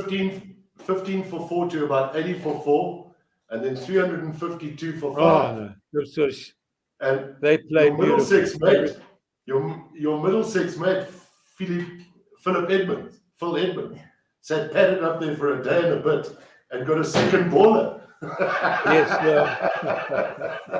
no, that was And ironically, a good lesson for us. Yeah, Guys, it's a great thank game of you. cricket. That was when John Stevenson came on. And got In the Barry second up. innings. Got 4 wickets. Sorry, Zach hasn't Yeah. been chewing his food. Jeez, sorry. Vince, My Ridgeback. it's been fantastic talking to you. Huge, And- lovely. Mfuneko, Dean. Just to remind thank you, 3 of us here all went through the Wigan Seep channel. Thank goodness. Exactly. We're not selling Yes. paper anymore. And With fathers. sheltered And sheltered Dave Brickett. employment for sheltered Yeah. employment. Kenny Rob Cooper, Lowe. I think. Yeah. Sheltered employment for breaking down fast bowlers. I know, it was a good thing. Someone had to give us a job. Ciao, guys. Vince, congratulations on your great work. No, And, don't worry. I hope- Thanks. Mfuneko, Yeah. best of luck. I must go. Great talking to you, Vince. Cheers, eh? Painting, don't go away. We're going to talk about your painting career now. Mfuneko, I want to just your SA school side and your SA under 19 side. Can you name some of the guys that went on to play big stuff? Wasn't Jonathan Trott one of them? He was there. Okay, tell me who. Jacques Rudolph? Jacques, yes. Tommy Solekile. Tommy Silkele, yeah. He was captain, wasn't he? Yes, he was captain. But I didn't make the main squad. I remember there was going to be a World Cup tournament, but I didn't make the World Cup. So I got selected for the Colts team, Colts. which, yes, I think KP Peterson. KP was Peterson. yeah. He was in the second side. It wasn't in the B side. As an offie or something. Or back Yes, he was on in our team. Yeah. You're on the Colts side. And he batted number 9. And I remember, if I'm not mistaken, Pagey Clive Rice got involved and said, this oak is going to be one of the best batsmen ever. Yeah. And they were batting him at number 9 and he was chosen as an off spinner, was he not? So I can't remember other guys though, but there were a few guys that made it. Yeah. So What year was that, Gary? 98 or 97. Okay. I think it was 1997. Were you a selector in Pagey?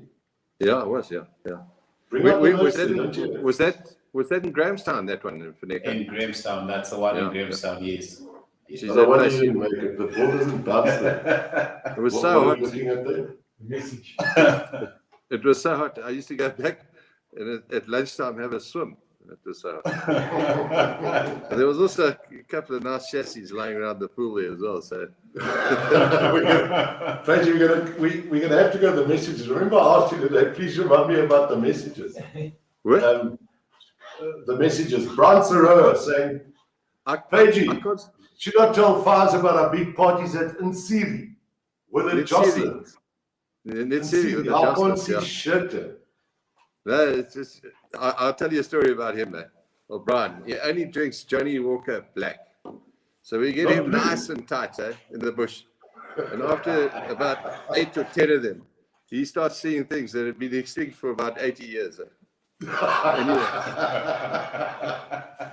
So we switch him off the Johnny Walker Black onto brandy, Clippies and Coke. And we give it to him and we said, we know you, Brian, you only drink Johnny Walker Black. Yes, that's it. Tried and trusted. I'll never leave this baby. Meanwhile, it was Clippies and Coke. And he didn't know the difference. He didn't know the difference. No, we had it. Sorry, it wasn't Clippies and Coke. Clippies and soda. He thought it was Johnny Walker Black. That's how big a fan he is of Johnny Walker Black. Yeah. So no, we had fun there. Geez, we all these guys. I can't see the names coming up there. So No, Fires, yeah. just go back there. I saw Garth Webster was on there. What a great guy he is. You know him, Pagey. I'm sure you would have played with him. He used to or slide against uphill. him. Oh God, Uphill. he's He playing still cricket for does. old Johnnies. No, he's in good nick.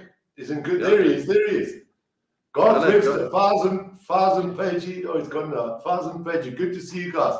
Garth, good to hear from you. Oscillating between watching India versus Pakistan at the Asian Cup.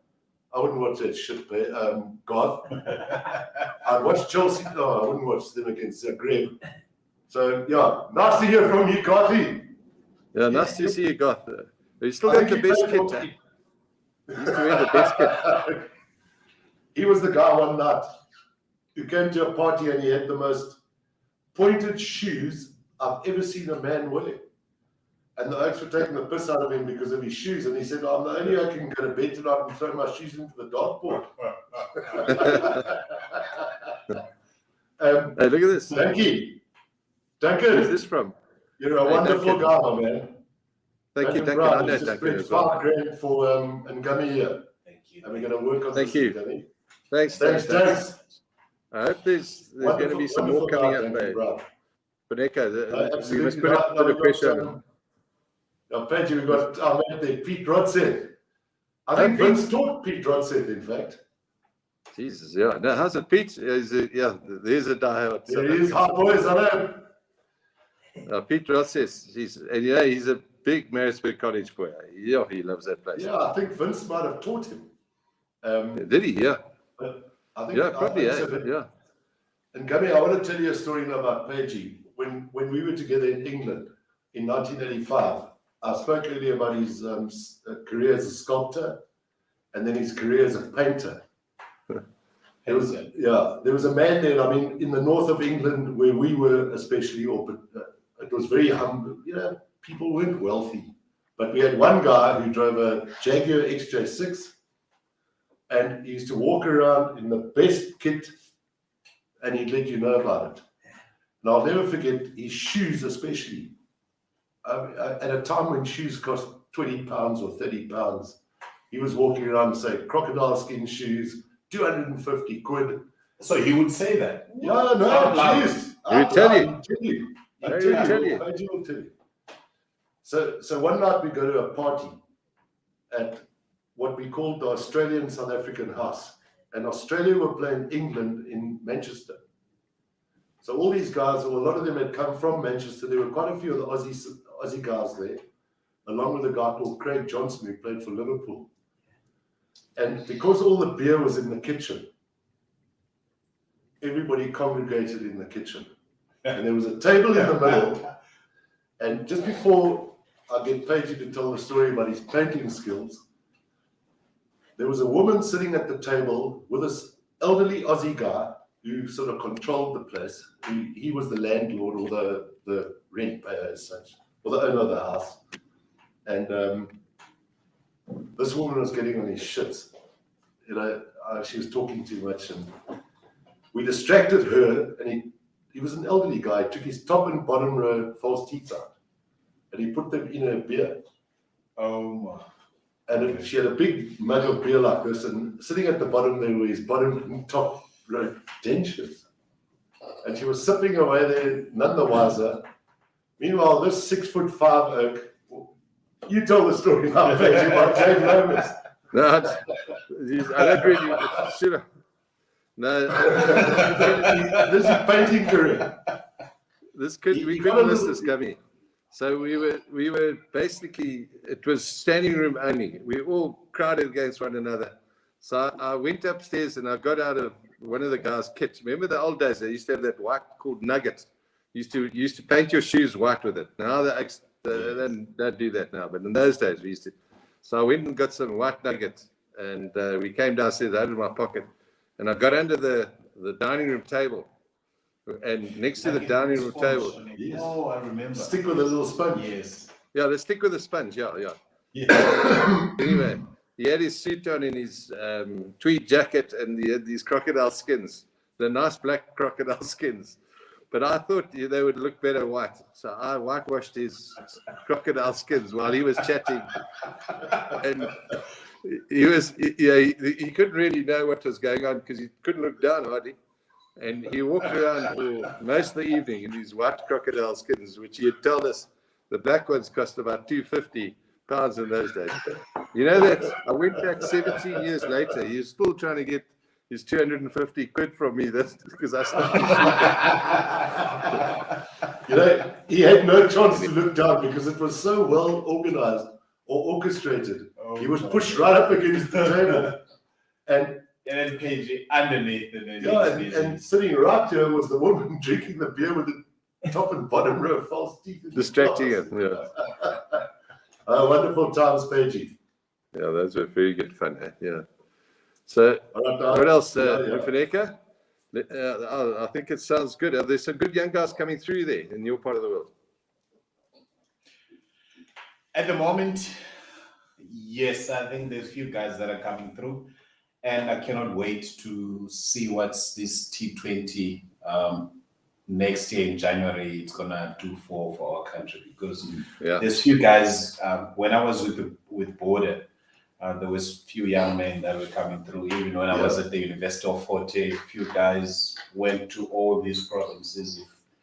If you ask Greg now, there's about 40 guys since we started the program at the University of Forte. There's about 40 guys who went and played either at the semi-pro or at franchise level. So which shows that that program was a success. A massive success. And in fact, Gunny, I've got a wonderful video of you at Forte.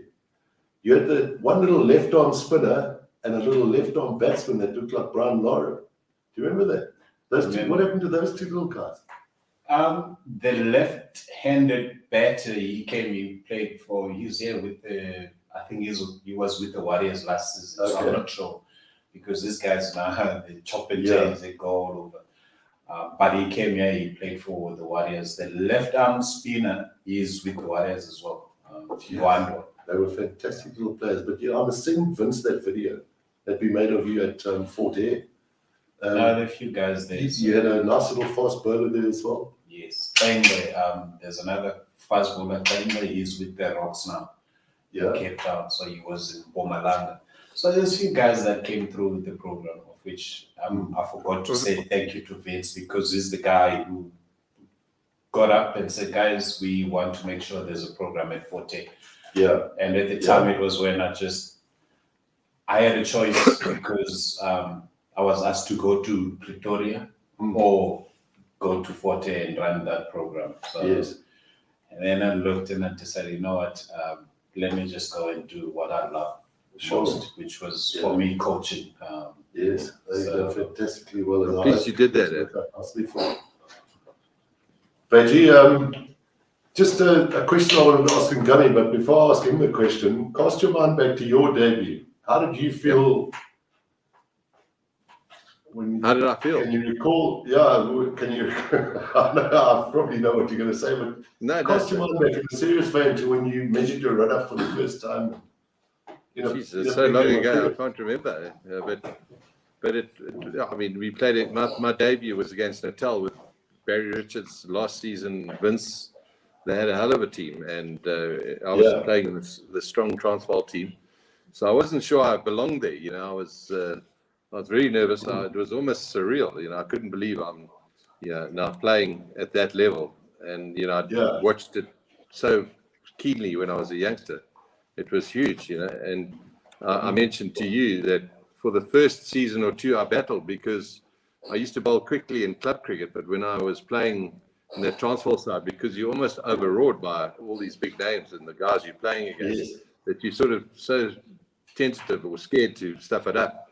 And then Dave Rickett came in and he changed it for me. So I then managed to find some pace. But Dave slugged me in about 2 overs.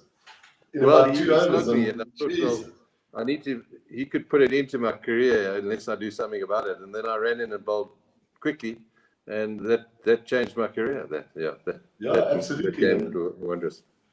Just to enlighten Gummy, what happened was he was coming there, he was chucking pies there at about 1:20.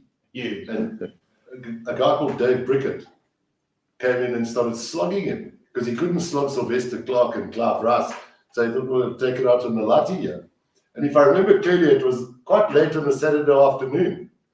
Yeah, And it was. we were into the tail, so we were padded up. And we thought, oh, well, we're happy to face Pagey, yeah? We didn't really know him, he just arrived on the scene. And at 120, nice track, he just hit through the bounce, and Dave Brickett slogged him a bit, and suddenly he went from like 120 to 146. Oh my in word. 2 hours. And it's never looked back. So the question I have for you is, you cast your mind back to your debut, and if I speak under correction, but I seem to recall it was at the Wanderers. He bowled from the forward driver end. It was at the Wanderers. And the Oaks were nicking them off there. They were hitting the gloves a long way behind there. It was against New Zealand, wasn't it? It was, correct. It was New Zealand. Because Mfuneko, I was sitting in the long room at that time, and you know when you see guys who come through your setup, I said, "That's my man." I was so chuffed. Yeah, absolutely, absolutely. And, Oh, man. I remember we had a game in Devon. He was playing in Devon. So sorry, guys, I just saw that there. Sorry, I saw Duncan Brown's just challenged Rudy Bryson to donate $5,000 or to find $5,000 to give to Gummy. So let's hope I don't think that's going to happen. Well done. I don't think that's going to happen. But I also see that Garth Webster very glad that Pagey Vince Faz aren't in the same studio together. What's that? Garth Webster there. I'm glad that Faz, Pagey, and Vince didn't have to fit into the same studio together. Hey, there you go. I'm Bobby Sands now, boy. I'm a hundred guy. You just run the comrades, Garth. Thanks for that, Garth. I was going to say, we're going to go back. Yeah, we go back to Gummy's dad. Yes. Yes, so I remember. Vince is actually looking well. He's looking very well. No, yeah, so so when you're yeah, so yeah, put my hand up. So we did, and then A.D. Bennett was our coach. So he called me. It was tea time. Is this your debut now? No. Before the debut. Before the debut. So you played for the Warriors now? I was playing for years for EP. So we're playing against the Natal team. And tea time, Bijl gave me the phone and said, "There's an important man who wants to speak to you." So it was Dr. Albacher. He said, "Kami, congrats." On the telephone? Over the telephone. "Congrats, you've been selected." Yeah. But he didn't say I was going to play. He said I was on a standby for Donald. Okay. And at the airport now, I'm with Makaya, Bauchi. So we're on our way to the hotel. And Bauchi said, "Gami, how are you feeling? Are you excited?" I said, "No, I'm cool because I know I wasn't going to play." I said, No, age is not even coming good. Because normally guys will just go and have a fitness test on the field, and then if he's ready, then he will play. So he said, "No, it's not even here. So you're playing. You're definitely playing tomorrow." That's when I started getting nervous, but not because of the cricket, because I felt I was really bowling very well for EP at the time. So was the media. What was the what? Media. Oh, the media. The media and all that hype. Because for me, I just wanted to keep it low, and I wanted people to see me bowl first before I can just go in and speak about it, because no one knew about me or anything like that. I wanted to ask you now, how many games have you played for EP before that phone call? I think I only played 4. 4? Yes, but the reason why I think I got picked, maybe Pagey, you just come in on this because you were a convener. We went to the West Indies before, so Shukri was there. HD's father, Hilton, he was our coach, and I felt that's where I felt I bowled quickly there in the West Indies. And did they ever tell you what your pace was, or was your pace measured? It wasn't measured there, but I would swear it was over 150. Yeah. Because we had a really good team there. Graham Smith was there, Ashford Prince, Robbie P. So we had a really all is under 19s? No, it was SAA. Oh, okay. Funny enough, I was asked to sort of go and co-manage and coach with Shukri, and I just started a new business. and I sadly had to turn it down. But I would love to have gone on that to the West Indies. Not only, on the same tour. Was it? I think it was the late 90s, wasn't it, in Mfuneko? Yes, it was late 90s, 2000 years. Yeah. 99, it was 99. You made your debut in 2000, did you not? Yes. Yeah. So from coming from that tour then, and then I got picked for EP. It was when I bowled quick and I could see Merrick Pringle giggling, and I remember I bowled 150 at Buffalo Park. Yeah, and that's the game I remember. Yes, that's the first game I saw you play. Yes, I just bowled the ball, and then the next thing I hear Merrick, come because there was a spin gun somewhere. Yeah. So you look, John Fundi. He was laughing about it. And then we had a free state in PE after that game. I had red boots on, so that's another game I felt I really bowled quickly. So I wasn't really worried about that. So my debut on the field, Sean Polo comes to me and said, Gami, you're replacing Donald, so you're going to open the ball. So from the phone call where you were put on standby, yes, you played in the game. So I played. Yeah. I played. So the night before I was nervous. Who was your roommate? Mackay. You're dead up too much. he was loud, but he was there as a brother. So I said, no, don't worry, you're gonna be fine, this and that. And so that calmed me down. And then as we walked down, and then I got on the field, I got my cap. Yeah. Even though the guys were laughing because they gave me my cap, it's straight. So the guys were looking at me. They knew my caps are like that, so I normally do that. Yeah. My caps. So as soon as I got my cap, and then I started doing that, and they all laugh about it. But Sean Pollock said to me, Gami, you opening the bowling because you're replacing Donald. So which end do you want to take? So I'm thinking you'll probably ask me which end. So surely you would be the one to say, no, I'm taking that end. Then I said, well, I took the other end. Did you bowl the first ball? That I can't remember. I can't remember as well. I think he took the first. And then so he bowled the first over there. He would have then bowled from the golf course there. Yes. And then, that is well, he used to bowl from there his whole life. I mean, why, as a matter of interest, do you think Pagey would have chosen the golf course then? I don't know. As a cocky. I don't know. You're badly informed. It didn't matter much with these oaks. Until Kepler around. Pagey, it's been great to be with you, my mate. I look forward to seeing you next Wednesday night. And in fact, I'm going to invite Gummy along as well. Thanks, man. I look forward to catching up with Gummy. You know, the beauty about cricket is that we can be 10 years, 20, 30 years apart. But with cricket, we've got so much in common. And, you know, without harping on it for your sake, Mfuneko, but it is a tragedy that we didn't see more of you. Because, I mean, you were the genuine thing. Physically, you had your issues, and sadly, it didn't work out like it.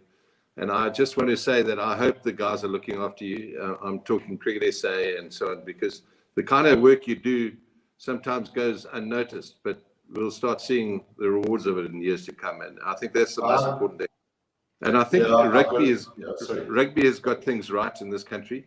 And I think cricket has got so much potential to get things right. And then we'll start seeing, you know, when we see the majority of, well, the greater population of this country playing cricket, then we're just going to go from strength to strength. We look at the rugby. I mean, there's so many people of color playing rugby that are brilliant, that we're all so proud to support as Springboks. And they're not the same sort of numbers with cricket. And I'm looking forward to the days when they start to come through, because, you know, then it's just like anything. You've got more people to choose from, the greater the quality of cricket that's going to be played. Yeah. So, I look forward to catching up. Yeah. There must be so much talent out there. But now, just whilst on that score, are you in town next Wednesday night? We're doing, I think I would. Okay, well, I'll stay in touch with you for the England game now. Okay, so that starts on the 8th. Yes, I'll be around. Okay, well, if you are in Port Elizabeth, and Pagey, you know what, we should pack this place out. Next Wednesday night, for any of you who are interested, Pagey, Spook Hanley, Trevor Quirk, Hoti Nivo, Bossy Clark, and a gang of us, Peter Thompson, hopefully Mfuneko Ngam, and quite a few of the EP players, Pring, Mark Rashmere, hopefully Dave Callahan, and a couple of others, Wolfie. I've invited Tim Shaw, and we just call the place open. Just open it up, and Where's we'll it? have a nice talk. Where's it? We're going to get to that. It's at the South Ender in Weber Street. Kick off at about 6 o'clock. And yeah, the more the merrier. Let's try and get 1,000 people there. And Mfuneko, I hope you're getting paid on a daily rate, because the nice thing is you get to claim 5 days and the test lasts 3 days. So, yeah. 2 days fishing. No, it's a bit like. Yeah, dude, that's what we made sure on our contracts. Well done. You pay us for the 5 days, even if it takes 2 days. Well done. Exactly. Yeah. All right, Pagey, thank you so much. It's always great to see you and great to be Thank with you. And Mfuneko, wonderful to see you, my man. Thank you. And Goskakul, and hopefully we see you next Wednesday night. I look forward to seeing you next Wednesday night, Pagey. Thanks, man. Thanks, guys. And thanks Bring to your all the gummies, people at PE. Bring your gummies. Are there any other questions? How's it, Fires? Who's that? Oh, Malcolm Barnes. How's it? Yeah, Yeah, you know Malcolm Barnes. Yeah. Many. Hey, Brian. Brian Serra. Brian Serra, what a legend. He's Mr. Wildlife in this country. He goes. No, absolutely. Yeah, that's he was a great footballer as well. He was a fantastic footballer. I saw Davina Lovemore Coombs there. Davina, you invited as well. Next Wednesday night. What have we got there? Next Wednesday night at the South Ender. There you go. Thanks, Gary. Davina, Duck, see you at the South Ender next Wednesday night. Pagey, anybody you want to invite? I'm going to be careful when I say. No, I look forward to catching up with all the old mates there. Yeah. So thanks, man. Always great to see you, Pagey. Thank you. Thank you so much, Albin. Love to the family, love to Julie and the daughters, and thank you. And I'm going to scoop Zach out the Ridgeback because, geez, I don't know what we've been eating, but it's not good. Well, you feed. Good night, Pagey. Yeah. Love you lots, my boy. Cheers, Bijl. Cheers, Albin. Thank you very much, Mfuneko. Thank you, sir. Thanks for being back. It's been great being with you, my man. Relax, sit down. Coming out of PE town. One drink, find a shot. Never mind your liver, get to Gino Spot. Gino Spot. Get to Gino Spot. Gino Spot. Have a laugh, have a giggle, and exercise your middle. Have a Gino shot.